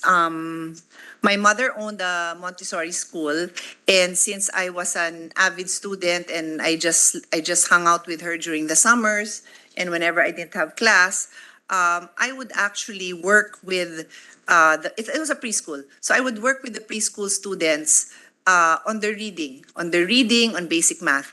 And so I believe, Your Honor, that there would be possibilities for senior high students to also be tutors, especially if they intend to go into the teaching track.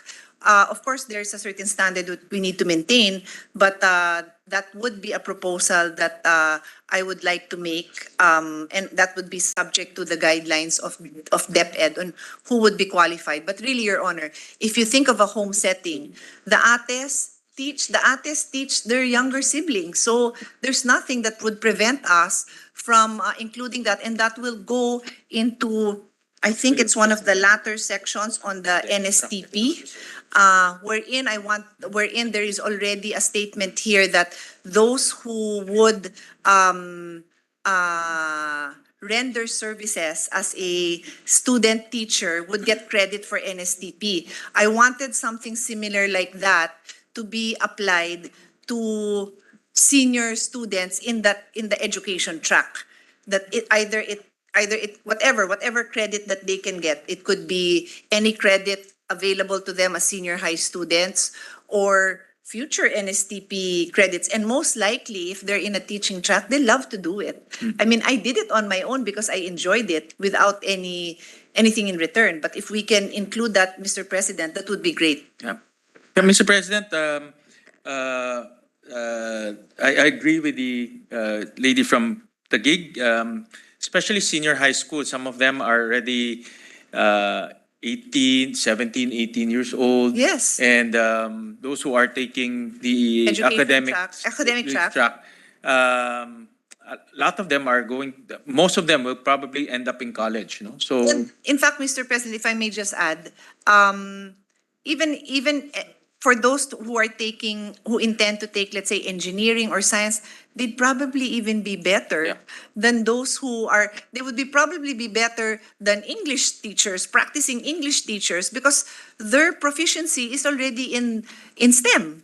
So if we, subject to style, Mr. yeah, President. I agree, Mr. President, and that we'll will make that insertion. Yeah, I agree. It will increase the number of potential tutors, and I believe also that the senior high school students are already at that age that they can already tutor younger children, no? To Yes. read basic reading and basic mathematics. Yes, and Those are the things that they can help No, I with. mean, maybe if I may, can we not define what they can teach, but just identify that seniors, high school students, may be accredited as well, something Yeah. to that effect, Mr. President. And may I also add, I've brought this up in a number of hearings, not particularly in the oral hearing, but in a number of hearings in the past over the years, that We can define it. we know, I know, I'm sure His Honor knows, many accomplished, I would say women because they tend to be women, but I don't want to limit ourselves to women, but many accomplished individuals who either retired early or chose to leave their profession early, either to take care of kids or to run a home business, that years later they think of giving back. They would be very much qualified, di ba? So Oh baka yes, naman Mr. President. there can just be an accreditation system, Mr. President, kasi ang daming ganon. And I'll give you another example, whether they want to teach or not, that I don't know. We have so many retired government officials who may want to give back as well. So if we may add to this list, no? Teachers, para-teachers, senior high students, and what do we call them? Other, I don't know if you want to say other individuals who other qualified individuals who would be accredited by DepEd, something Yes, like that. Mr. Your Honor, President, something I to say. agree. In fact,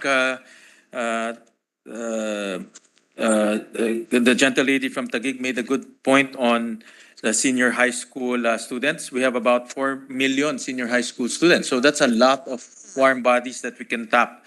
So I agree, Mr. President, and we can put And that. they're already there in the Correct. system. Hindi ka na kailangan mag-import ng teachers from other areas. They're already there. Yeah. Yeah. Thank you, Mr. President. So we can, Mr. President, we can put that into a motion and then subject to style. Sige. Yeah. So, Mr. President, I move to, are we, Section 7, no? Under Section 7, I move to include senior high school students and other qualified individuals subject to the requirements of DepEd, subject to style, that Yes. be included in I section. accept, Mr. President, subject to style. Is there objection? There being none, amendment is approved. Qualified volunteers. Allow fair service of students. Okay. Similarly, since we're on the same topic, Your Honor, let me jump to section 7. From section 7, I will jump to section 14. As I had mentioned, I would like to also recognize senior high schools who serve as tutors to be given commensurate recognition, including but not limited to NSTP credits. Subject to style, Mr. President. That is the motion, that this be I included. accept, Mr. President, and that's a good idea, Mr. President. That's a form of incentive. Yes. So we can attract senior high school students to participate in this program. And like I mentioned before, we have 4 million students already in our schools. And that's a idea that we can pursue, Mr. President. Is there an objection? There being none, amendment is approved.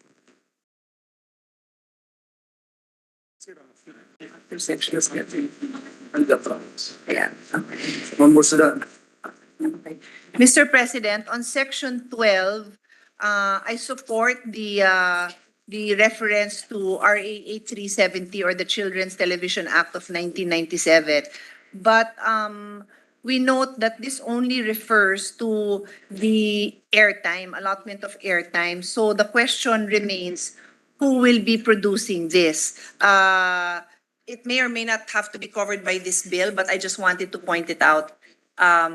If His Honor intends to deal with that separately or to generate interest in the private sector. Yes, Mr. President, we made that referral here in the bill, Mr. President. So just in case the DepEd will pursue coming up with TV programs in line with the ARA program, they can actually tap the existing law already, Mr. President. So Okay, maybe later on we can consider if there are even incentives that we can give, but we don't Yeah, have to Mr. cover it President. here because I'm happy that this airtime is mandated and it's just reiterated in this bill. But really, the content has to be something people yeah, Mr. President. get. correct. Obviously, to this day, whatever we have produced is not enough, or at least not getting the airtime. So I don't know if just the airtime itself will suffice. So maybe we're not producing. I look at my little nephews, and Mr. President, aside from U.S. and British generated programs for kids, like preschoolers, some are in our neighboring ASEAN countries like Singapore, I think, and baka Malaysian. Kasi medyo yung accent, I can tell na Singaporean or Malaysian. So if they can do it, why can't we do it, di ba? Yeah. So yun lang, maybe subject of another bill or a resolution for Yeah, us to Mr. support. President. We can actually, I plan to actually have an oversight hearing on RA 8370 or Children Television Network. Because, Mr. President, this law is quite antiquated already.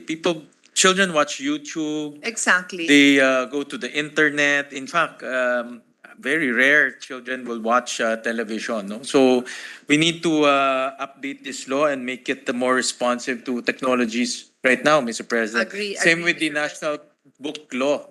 No,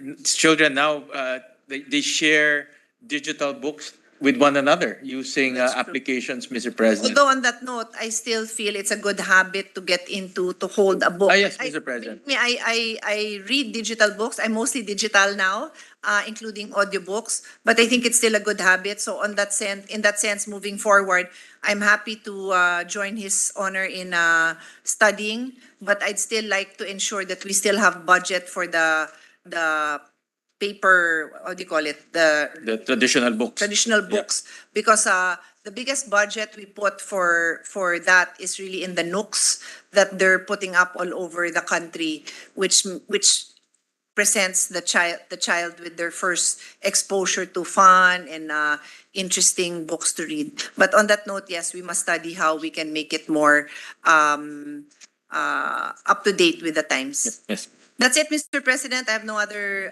amendments. Thank you, Thank Mr. you. President. I thank the good gentle lady from Taguig for her excellent suggestions, and definitely it improved the bill and sharpened the bill much more. Thank you, My Mr. pleasure President. always, Mr. President. Thank you. Thank you, Senator Pia. Thank Majority you, Leader. Mr. President. Thank you, Senator Pia Cayetano. Thank you to our distinguished sponsor of the measure, Mr. President. That is the extent of the individual amendments. So at this juncture, I move to close the period of individual amendments. Is there objection? There being none, motion is approved. Mr. President,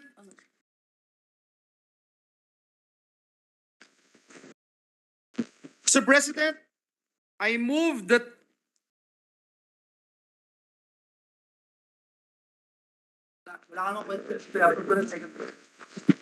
Mr. President, I move that, and with the consent of the body, I move that we approve on second reading Senate Bill number 1604 as amended, subject to style. I so move, Mr. President. Is there an objection? There being none, motion is approved.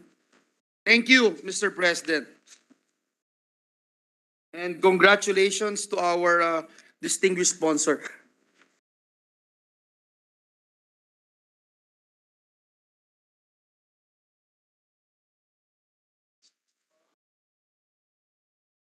Mr. President, I move that we suspend consideration of Senate Bill number 1604 under Committee Report number 17. Is there objection? There being none, consideration of Senate Bill number 1604 is hereby suspended. Thank you, Mr. President. Mr. President, with the permission of the body, I move that we proceed with the privileged speech and recognize our distinguished colleague from the great province of Isabela and Davao Region in the Republic of the Philippines, Senator Rafi Tulfo, to deliver his privileged speech. So move, Mr. President. Senator Rafi Tulfo is hereby recognized. Thank you, Mr. President. Good afternoon, Mr. President, my dear colleagues. Noong nakarang linggo, lumapit po sa aking tanggapan si Nanay Teresa Merihildo, 65 years old, may bahay, at misis ng isang SSS pensioner na si Tatay Maximo Merihildo. Si Tatay Maximo po ay umutang sa Everfirst Loan Corporation noong 2019 hanggang sa June 2022. Ang Everfirst Loan Corporation ay isang lending company na nagpapautang sa mga SSS at GSIS pensioners at ginagamit nilang ATM ng mga pensioners bilang collateral. Noong December 16, 2022, namatay po si Tatay Maximo. Nahirapan na po kunin ni Nanay Teresa ang ATM. Umiiyak si Nanay Teresa sa akin dahil nawala na nga siya ng katuwang sa buhay. Hindi pa niya makuha ang ATM kahit sa pagkakaalam niya ay bayad na ang utang ni Tatay Maximo. Nagmamatigas ang Everfirst Loan at inipit pa rin daw ang ATM. Akin na pong natulungan si Nanay Teresa at maayos na pong nakausap ang Everfirst. Pero ang mas nakakaantig sa puso ko ay ang sitwasyon ng ating mga mahirap na kababayan na kinakailangang isanla ang kanilang pension ATM para mangutang. Ang kwento po ni Nanay Teresa ay hindi bago. Madami na po akong narinig na kwento ng mga matatanda na kailangan bumili ng gamot pero hindi sila makabili dahil nandoon at nakasanla ang kanilang ATM. Sa kaso po ni Nanay Teresa, 9,500 pesos po ang kanyang pension at ang kinakaltas ng Everfirst ay 9,000 kada buwan bilang hulog sa utang nila. At ang sukli na 500 pesos ay kailangan niyang dayuhin sa opisina ng Everfirst upang pantawid niya buong buwan. Nawalan sila ng freedom of access sa kanilang mga pera. Maraming pensioners po ang lumalapit sa programa ko o dito sa opisina natin sa Senado para maitawid ang kanilang mga pangangailangan para sa gamot o pang-ospital. Hindi man sapat ang nakukuha ng mga kababayan natin sa kanilang pensyon, malaking tulong pa rin ito sa mga mahirap nating kababayan na talagang walang ipon. Kaya kapag ito ay naipit dahil sa sanla, ATM, walang-wala na talagang pinagkukunan itong mga lolo at lola natin. Bakit ba nagkakaganito ang mga pensioners? Una, wala silang ipon. Di naman kaila na ang karamihan sa ating mga kababayan ay isang kahig at isang tuka. Kung anong kinita ngayon ay sapat lang sa pang-araw-araw. And that is why we have laws establishing the SSS and GSIS. We have RA 11199 or the Social Security Act of 2018 and RA 8291 or the Government Service Insurance System Act of 1997. In these laws, we enforce and regulate a means for our people to save through monthly contributions supplemented by shares from their employers. In these insurance systems, our people will have something to rely on for health, death, and other unforeseen incidents. Through these laws, they do not have to become a charity case. They grow old with some form of dignity. Pero ang problema po ay kulang na kulang ang pensyon ng mga retirees natin. Hindi ito sapat para sa kanilang sariling pangangailangan at sa kanilang mga pamilya. Kaya napipilitan po silang mangutang. But it is very difficult for the poor to secure loans from banks and other financial institutions. They just take loans from relatives or friends. But if none could give them, these Sangla ATM lending institutions provide an easy mode for securing a loan. They just turn over the ATM and their PIN code, and they're able to secure a loan with the pension ATM as their collateral. The problem, my dear colleagues, which I have encountered so many times with the complaints that I receive, is that our elderly pensioners are being taken advantage of. Their scheming children, relatives, or caregivers take their pension ATMs and take on a loan on their behalf, sometimes forging their signatures. These pensioners are unaware that loans have been taken under their name, or sometimes they are coerced to agreeing to their able-bodied caregiver or relatives. At kapag kailangan na talaga nila ng pera para sa kanilang pagkain, utilities, gamot o pang-doktor, sila ang walang napagkukunan. Karapatan naman po ng bawat tao na umutang kung gusto nila. Basta't naayon sa batas ang mga kasunduan. Wala namang masama po rito. Ang hindi ko po matanggap ay ang binigay natin sa ating batas upang maprotektahan ang ating mga pensioners sa kanilang pagkatanda ay nawala dahil sa Sangla ATM. Kung tutusin, itong pagbigay ng pensyon sa pamagitan ng ATM ay para sana mapadali ang pagkuha ng pensyon ng ating mga lolo at lola. Pero ngayon, ito ay napapasama pa dahil sa Sangla ATM. Let us remember, the policy behind the creation of the SSS and GSIS is social justice. This is a mandate of the Constitution. Social justice, according to Jose P. Laurel, is the humanization of laws in the equalization of social and economic forces by the state. To put it simply, as stated by my favorite president, Ramon Magsaysay, those who have less in life should have more in law. Excuse me. Pursuant to this mandate, we established the SSS and GSIS with a goal in mind to establish a sound and viable tax-exempt social security system suitable to the needs of the people, which shall promote social justice through savings and ensure meaningful social security protection to members of their beneficiaries against the hazards of disability, sickness, maternity, old age, death, and other contingencies resulting in loss of income or financial burden. Ang pensyon po na nakukuha sa SSS at GSIS ay is a matter of public policy. This is not your regular insurance. This is provided by law pursuant to our public policy on social justice. Now, if this public policy is being hindered by schemes such as Sanla ATM, then we have to do something. What exactly is Sangla ATM? It is a form of informal lending wherein the ATM card is used as the collateral and where the lender uses the ATM card or debit card to withhold the payment from the salary payment on every pay until the entire amount is repaid. According to the Bangko Sentral survey in 2014, 39.9% of collaterals used for loan is Sangla ATMs. This is bigger than the use of land, appliances, vehicle, or harvest as collateral. Given this data, the fact that SSS has 1,946,029 retirement pensioners, while the GSIS has 372,992 old age pensioners, we must look if there's a need to regulate the use of the pension ATM as collateral in Sangla ATM system. At the moment, there is no prohibition or regulation governing the Sangla ATM transactions. During the 17th Congress, the matter of Sangla ATM was already raised by our courageous Senator Grace Poe in Senate Resolution 632. She emphasized our state policy to regulate the establishment of lending companies and to prevent and mitigate, as far as practicable or practicable, practices prejudicial to public interest.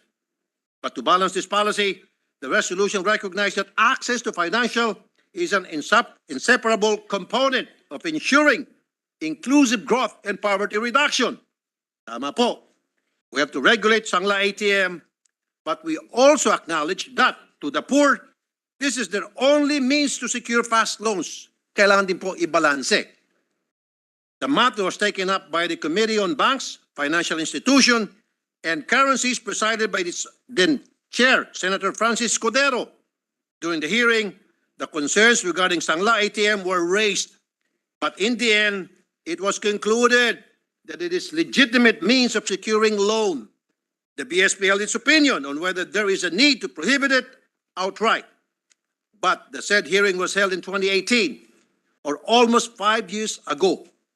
I believe that there are still legitimate concerns regarding this mode of securing loans, and given new laws governing our banks and other related matters, maybe it is time to conduct an inquiry whether the system of Sangla ATM is a matter that needs regulation or even legislation. Mr. President, I'm looking into proposing the prohibition or regulation of the use of SSS and GSI's pension ATM as a collateral and providing corresponding penalties. And while we are on this matter, I would like to find out the stand of Central Bank and the Monetary Board with regard to the use of ATMs or debit cards as collateral for loans by lending companies. What are the implications of Sangla ATM to the security of our banking system and its compliance with all our other laws? And let us see if there are abusive lending practices in these, if there are abusive lending practices in these transactions. Finally, seeing the plight of our elderly regarding securing loans, an inquiry on the possibility of providing lower interest rates for our pensioners and a ceiling on the loans they take should also be conducted, Mr. President. The opinion of our economists and financial experts would be key to the development of policies surrounding this matter. I ask the support of my dear colleagues for us to provide genuine social justice for our people. Hindi po yung salita lang or batas sa papel. Let us make them feel what really means to have more in law. Good afternoon, Mr. President, and my dear colleagues. Magandang hapon po. Yes. Thank you, Senator Raffy Tulfo, Majority Leader. Yes, thank you, Mr. President. Let me just state for the record that this representation fully supports the gentleman's statement, especially when it comes to taking care of those who are part of our marginalized sector. Mr. President, if you recall, we worked very hard, including this representation last Congress, to pass RA 11916, or the increase in the social pension for indigent senior citizens. In fact, Mr. President, last budget deliberation, we were so passionate about it to include the 50 billion peso inclusion of this particular law, Mr. President, to increase the monthly benefits of our indigent senior citizens. So I am one with our distinguished colleague, Senator Tulfo, in pursuing justice and ensuring that our senior citizens and the marginalized sector of our society are being taken care of, Mr. President. At this juncture, I move that we refer the privileged speech of Senator Raffy Tulfo to the Committee on Banks, Financial Institutions, and Currencies as the primary committee, and Committee of Social Justice, Welfare and Rural Development as secondary committee. I so move, Mr. President. Is there objection? There being none, the privileged speech of Senator Raffy Tulfo is referred. Thank you, Mr. President.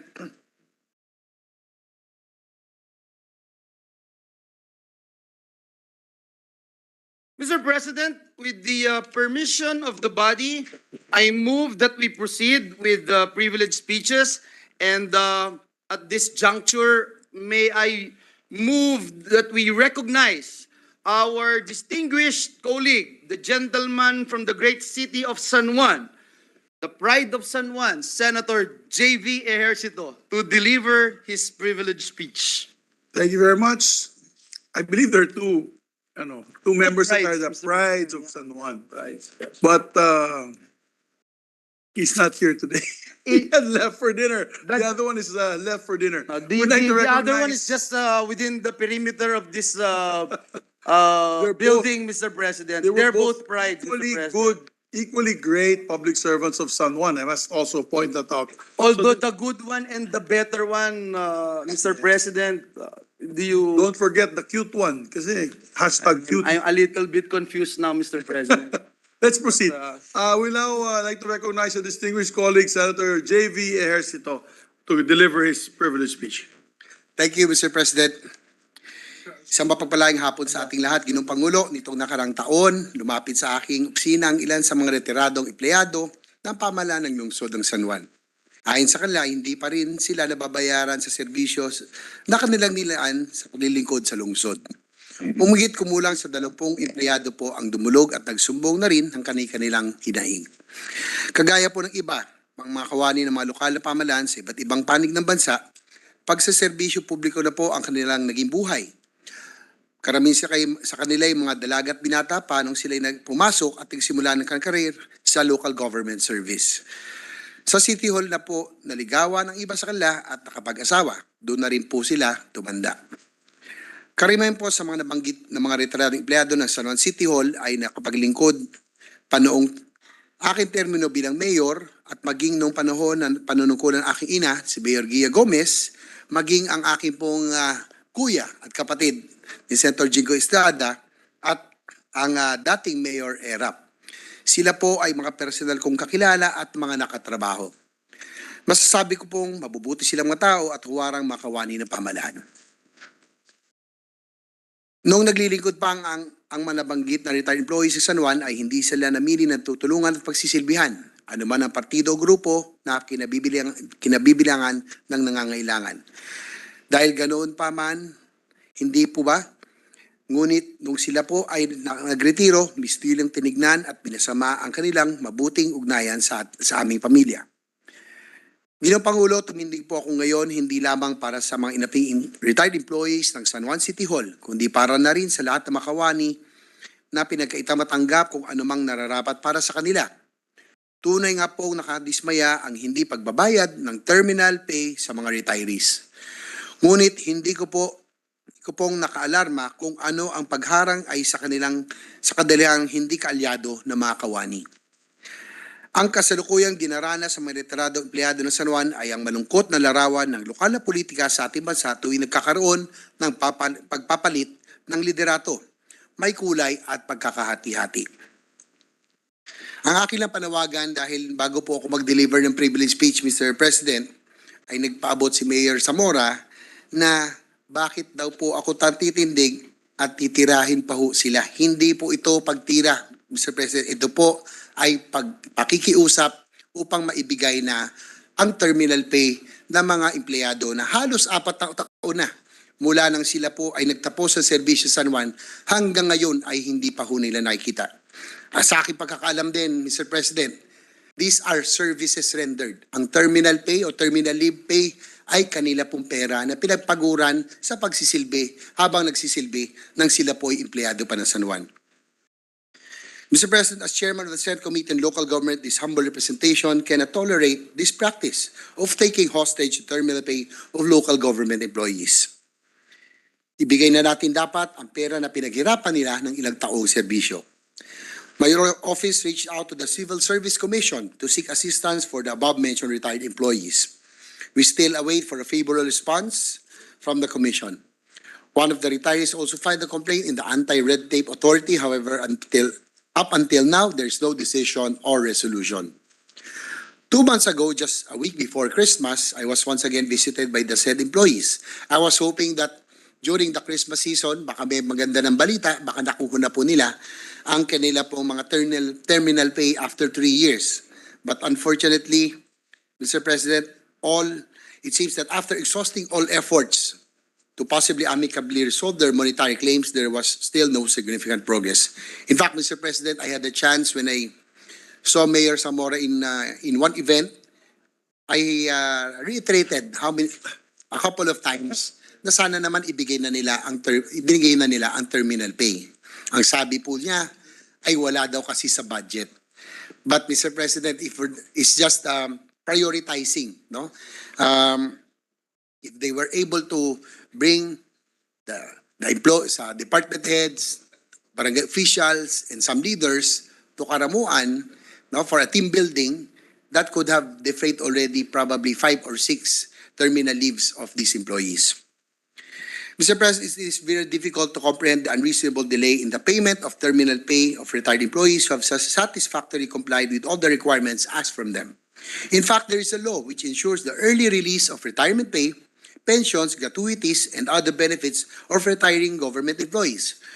Republic Act number 10154. It was back then sponsored and co-authored by our colleague here in the 19th Congress, Senator Bong Revilla. The law categorically states that retirement benefits should be released within 30 days from the actual retirement of the employees. Section 2 RA number 10154 acknowledges in its declaration of state policy that public officers and employees who spent the best years of their life serving the government and public should not be made to wait to receive benefits which are due to them under the law. Further, it was also reiterated that the highest priority shall be given to the payment or settlement of the pensions, gratuities, and or other retirement benefits of retiring government employees. There's even a penalty of suspension from service without pay from 6 months to 1 year in the event of unjustified failure or refusal to release retirement benefits due to an employee. Mr. President, malinaw po. Ang sabi ng batas, within 30 days of actual retirement, the employee should already get their terminal pay. It has been almost 4 years, Mr. President, and they are still waiting for their terminal pay.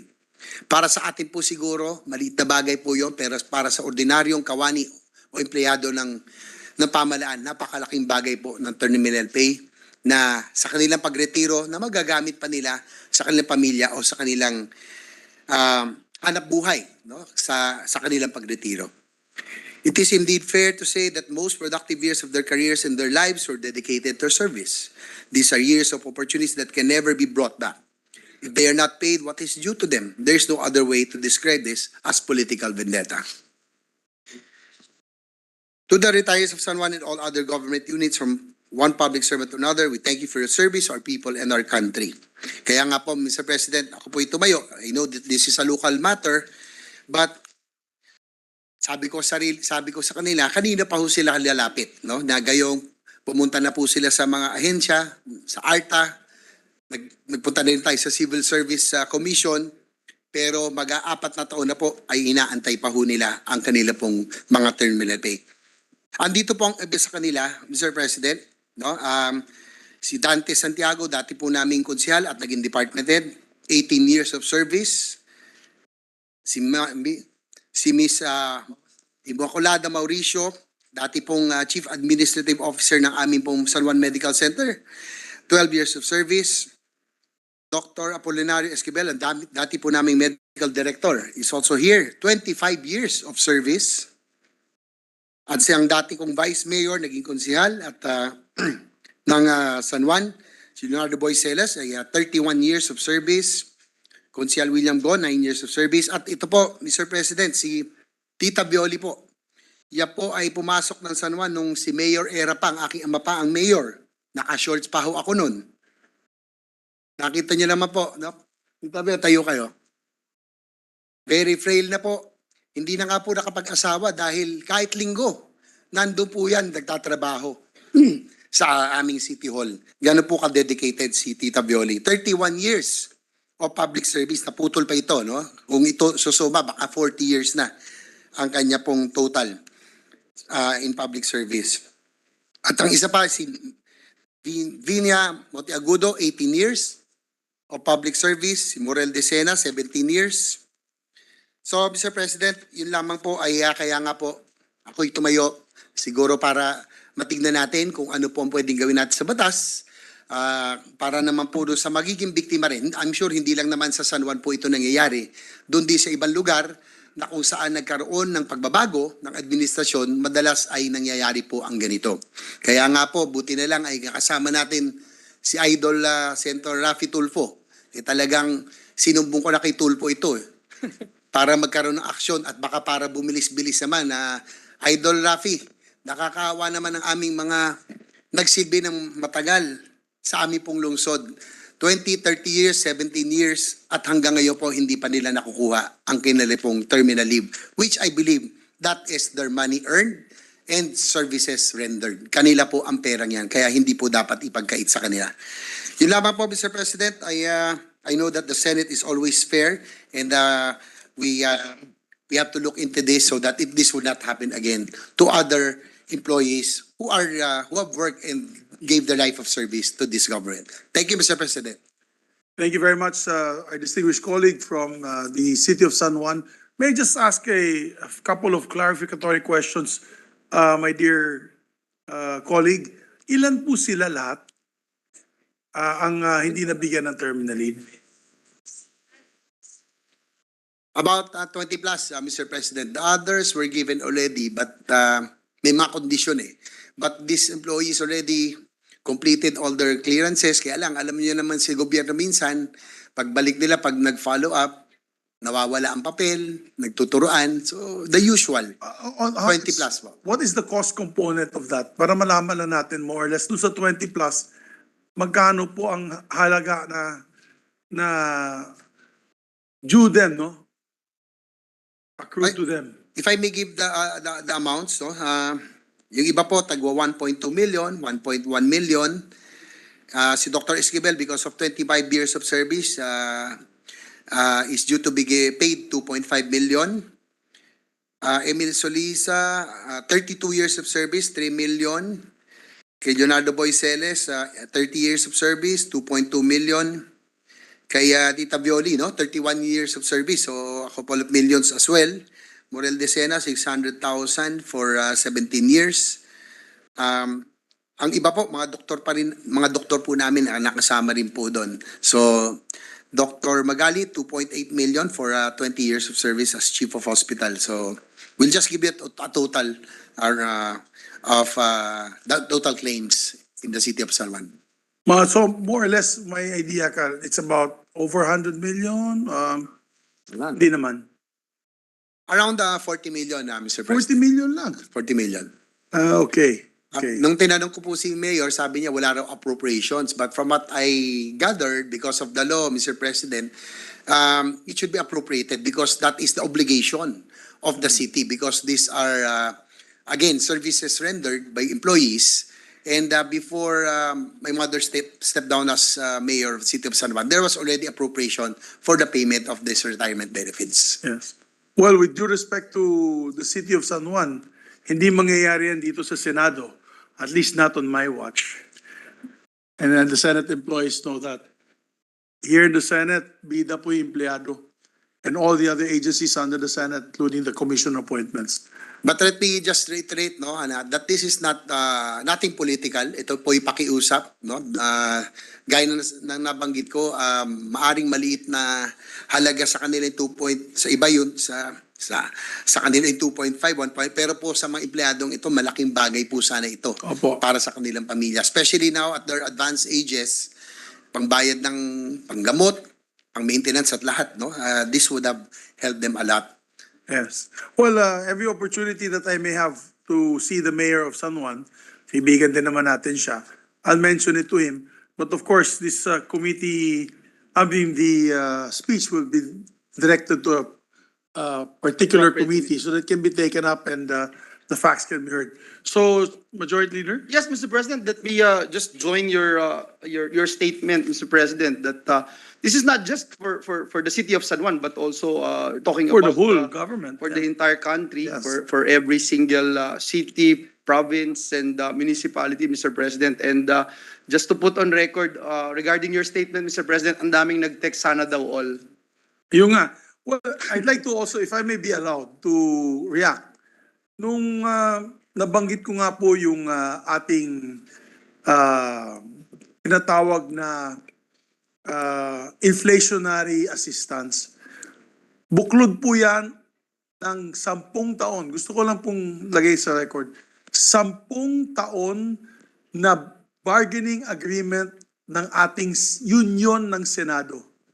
I want to put that on record. For 10 years, the union, ating union, yung Senado, has been pushing for additional daily assistance for inflation. Dahil nagmamahal na po ang presyo ng... It's very timely, Mr. Very President. timely. Considering that we Correct. underwent this Pandemic. pandemic, Mr. President. And if you look at it, yung binigay po natin assistance sa ating mga kawani dito is only 130 pesos po a day. 130 pesos a day. Siyempre tinitignan nila buo eh. Ang laki naman. Sana all. Pero kung titignan mo, 130 pesos lang po yan pambayad ng dagdag bayad sa toll, sa gasolina, sa pagkain at lahat. Parking fee lang po yan, Mr. President. The last adjustment we made, the last adjustment we made was 2007. Yeah. If I was the President of the Republic of the Philippines, for the record, I'll give it to all. But I am not. I'm only head of this agency. That is the truth. Now, I would do it. As a You matter of already have fact, 4 votes here, Mr. President. I will Just kidding. co-author the bill of Senator Raffy Tulfo to come up already with the legislative wage increase. I agree. Sana all. I totally agree with them. Huwag yun na ako batikusin, yung mga nagbabati ko sa akin. Kasi ginagawa ko lang talaga yung kaya ko. Kung kaya ko sa lahat, gawin natin sa lahat. Kaya sabi ko nga, I told my staff, yung bill ni Senator Raffy na legislated wage hike, tulungan natin yan. Let's make a stand. At least they need a living wage. Our people need a living wage, not just a daily wage, because the daily wage is not enough. And so I support the position of our distinguished colleague, Senator Raffy Tulfo.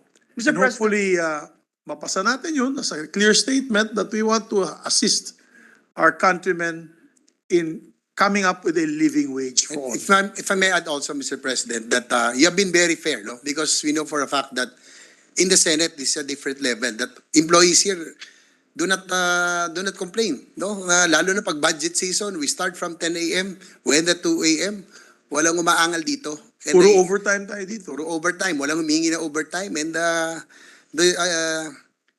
you're just giving it to our Senate employees because they deserve it, no? Because Yes. they work so hard. That's why also in that relation, Mr. President, I would attribute the success of San Juan's rapid development to the hard work of the employees. Hindi dahil magaling na mayor si Mayor JB o Mayor Jinggoy, Mayor Erap. It was the employees who are the catalyst for growth. Kung wala po sila, hindi po unlad lang San Juan ngayon. They are already enjoying 2.5 to 3 billion revenues for a very small city, and that's a lot.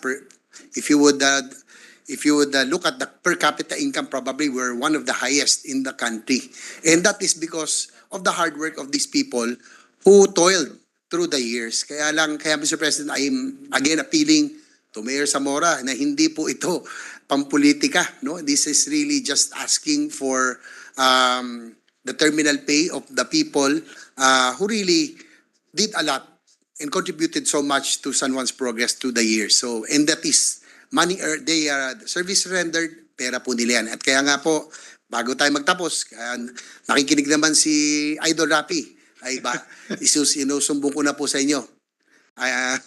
Isusumbong ko na kay Tulfo ngayon Pwede pala. din na interviewin yung mga guest mo dyan para sa show. But yes. So thank you, Majority Leader. Yes, Mr. President, considering the name of our distinguished colleague has been mentioned several times, may I move that the gentleman from Isabela, the Republic of the Philippines, be recognized, Senator Raffy Tulfo, Mr. Our President. distinguished colleague, the pro-labor champion here in the Senate, together with Senator Villanueva and other senators, Senator Raffy Tulfo is recognized. Salamat, Mr. President. Mr. President, marami na pong experience dito po sa kaso tulad ng kaso na sinabi ni Senator JV in the past. And I fully support Mr. President, Senator JV Ejercito. Nakakalungkot nga po na maraming ganitong klase pangyari. In my experience in the past, marami po ako natulungan na. Tinatawagan ko po yung mga mayor, yung mga maninipis sa muka, tumitiklop, at binibigay po yung perang nararapat para doon sa mga empleyado. Pero yung mga makakapala muka, hindi bumibigay. Ewan ko lang, ako'y nananawagan kay Mayor Zamora, kung manipis pong mukha nyo, ibigay nyo na. Kung makapala mukha nyo, i-ombudsman ka. Kasi Mr. President, may batas naman tayo against that, di ba? Na kailangan maibigay. I think it's just implementation ang kulang dito. So therefore, kung nagmamatigas si Mayor Zamora, sasampa natin ang kaso sa ombudsman. At on top of that, siguro iparating natin sa mga constituents niya, sa mga botante, about his character. And then let the voters decide pagdating na eleksyon kung sisibakin ba o i-retain ang isang lingkod bayan na hindi ginagawa ang tama para sa kanya mga botante, para sa kanya mga constituents. Naniniwala po ako kay Senator JB, sinabi niya, nothing political as far as he is concerned. Pero kay Mayor Zamora, mukhang political vendetta ang nangyari dito. Ang masakit, yung nag-uuntugang bato, dalawang batong nag-uuntugan, ang naipit yung mga maliliit na mga kababayan. Kaya Mr. President, nananawagan ako, it's about time, siguro pag-isipan kung paano maging stricto yung implementation tungkol sa batas na panggigipit sa mga terminal leave ng mga empleyado. For now, I'm calling upon Mayor Zamora for the second time. Mayor, Sir, kung manipis po ang mukha nyo, kung ako po sa inyo, pakawalan nyo na po yung pera ng mga constituents niyo o ng mga dati nyo empleyado. Pakawalan nyo na po, dahil kapag hindi, isa po ako na makikipag-usap sa inyo mga botante at makakarating sa kanila lahat ito kung anong klaseng mayor kayo na nangapi at nanggigipit na mga maliit nating kababayan. At kung makapal pa rin ang mukha nyo, ako po ay tutulong para maisulong yung pagsampa ng kaso sa ombudsman against you. Maraming salamat po, Mr. President. Thank you very much, my distinguished colleague. Mr. President, gusto ko lang pasalamatan si Senator Raffy Tulfo na kaya nga minsan sa bagal ng takbo, yung our wheels of justice sometimes is very slow. Kaya marami po talagang sumasangguni at humihingi ng saklolo sa kanya. At nagpapasalamat ako sa kanyang pagtingin sa aming po mga empleyado na nagretiro. Tama po siya eh. Sana po yung laban, yung away namin sa politika, hayaan na lang namin sa amin as political nemesis. Pero po, wag naman po sanang idamay yung mga nasa baba. Dahil sila po nagsilbi lang, hindi po sila kasama dapat. At ilabas sila sa laban sa politika. Thank you, Sen. Raffy. Thank you, Mr. President. Thank you, Majority Leader. Thank you very much. Mr. President, just to put on record that this representation is also a good friend of the mayor of San Juan. In fact, I met him last Thursday or Friday, Mr. President, during the FIBA games. Had I known this particular issue, Mr. President, I would have talked to him personally. But in the name of justice, Mr. President, we are also aware of the processes and that in the name of fairness, we will allow everyone to have their chance, Mr. President, to explain and find out what really happened here. And of course, with the end view of ensuring that justice will prevail, especially in protecting the rights of our workers, Mr. President. So with that, Mr. President, I move that we refer the speech of the distinguished gentleman, our seatmate, Senator J.V. Ejercito, to the Committee on Civil Service, Government Reorganization, and Professional Regulation. I so move, Mr. President. There being no objection to the motion is approved. Thank you, Mr. President. Mr. President, with the permission of the body, I move that we proceed with another privileged speech. And at this juncture, may I move that we recognize our Deputy Minority Leader, Senator Risa Ontiveros, to deliver her speech. I so move, Mr. President. Our Deputy Minority Floor Leader, who just celebrated her 32nd birthday, is recognized, Senator Risa Ontiveros.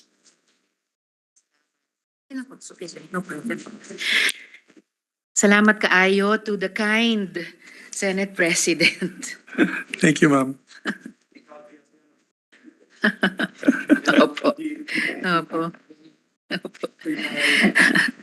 Mr. President, I rise on a matter of personal and collective privilege. One afternoon, 6 years ago, anxiety enveloped the Senate as news that law enforcement agents were in the vicinity circulated. They were here to arrest our colleague, Senator Leila de Lima. February 24th po ang anibersaryo ng kanyang pagkapiit, and in detention, former Senator Leila has survived public vilification, lewd innuendos on her supposed sex life, the ravages of a pandemic, turning 60 and thus becoming a dual citizen, the death of loved ones, and a shocking hostage attack, the details of which are still undergoing investigation. Last year po, sunod-sunod na din ang mga recantation ng mga key witnesses. April 28, 2022, drug lord Kerwin Espinosa retracted his previous allegations that he had had drug dealings with De Lima through Ronnie Dayan in Bilibid, stating in his sworn affidavit that he was coerced, pressured, intimidated, and seriously threatened by the police. April 30th, 2022, former Bureau of Corrections Chief Rafael Ragos retracted his testimonies that he personally delivered money from Bilibid inmates to De Lima through Dayan on 2 occasions in 2012. He claimed that then Justice Secretary Vitaliano Aguirre coerced him, quote, to admit something that did not happen, close quote. May 13th, 2022, Ronnie Dayan, the former bodyguard of De Lima and a co-accused, also recanted his allegations. He claimed he was told by the late House Justice Committee Chair Reynaldo Umali to lie about receiving drug money for De Lima. And June 1, 2022, De Lima's camp shared copies of the 2 counter-affidavits of Marcelo Adorco, another government witness, executed in 2020 and 2022, in which he also withdrew his testimonies against the senator. Adorco said he was forced to make the claims for fear of his life. Ang pinakamahalagang recantation ay yung kay former Bureau of Corrections Chief Rafael Ragos. Sa pagrecant ni Chief Ragos, there is no longer any evidence against Sen Leila to prove that she was involved in the illegal drug trade in Bilibid. There are other developments that bear upon the case of our former colleague, Mr. President. In Reyes versus Director or whoever is in charge of Camp Bagong Diwa, the Supreme Court granted Ms. Gigi Reyes's petition for habeas corpus, stating that her continued incarceration, quote, has become oppressive, thus infringing upon her right to liberty, close quote. It said that, quote, while the writ is generally not available to a person whose liberty is under custody of an officer under process issued by a court or judge, when such custody becomes vexatious, capricious, and oppressive, amounting to an infringement on the constitutional right to speedy trial of an accused, the writ of habeas corpus may be provisionally availed of, close quote. The right to speedy trial, dear colleagues, is an actionable right. It is a right afforded to all citizens and a right that Senator Leila may legitimately avail of. This is not about being in the opposition. This is not about the past or present administrations. This is simply the invocation of a human right that all Filipinos are entitled to. Mr. President, the oldest and largest organization of parliaments in the world, the Interparliamentary Union, has renewed its call for the release of Senator Leila. Kasama nila ang napakaraming local and international organizations that ask for the same release. If the Senate as a body can recommend the filing of charges against individuals and personalities who violate the laws of this land, surely we can recommend the dropping of charges against those who are victimized by these laws and those who need the law and the Constitution's protective mantle. A few days after we commemorated the 6th anniversary of her detention, I say, Mr. President, dear colleagues, and I hope you say with me, free Leila now. Salamat po, Mr. President. Majority Leader. Thank you. Mr. President, I move that we refer the privileged speech of Senator Tiberos to the Committee on Justice and Human Rights. I so move, Mr. President. There being no objection to the motion is approved. Mr. President, I move that we adjourn session until 3 o'clock in the afternoon of Tuesday, February 28, 2023. There being no objection, the session is adjourned until 3 o'clock in the afternoon, Tuesday, February 28, 2023. Have a good evening, everyone.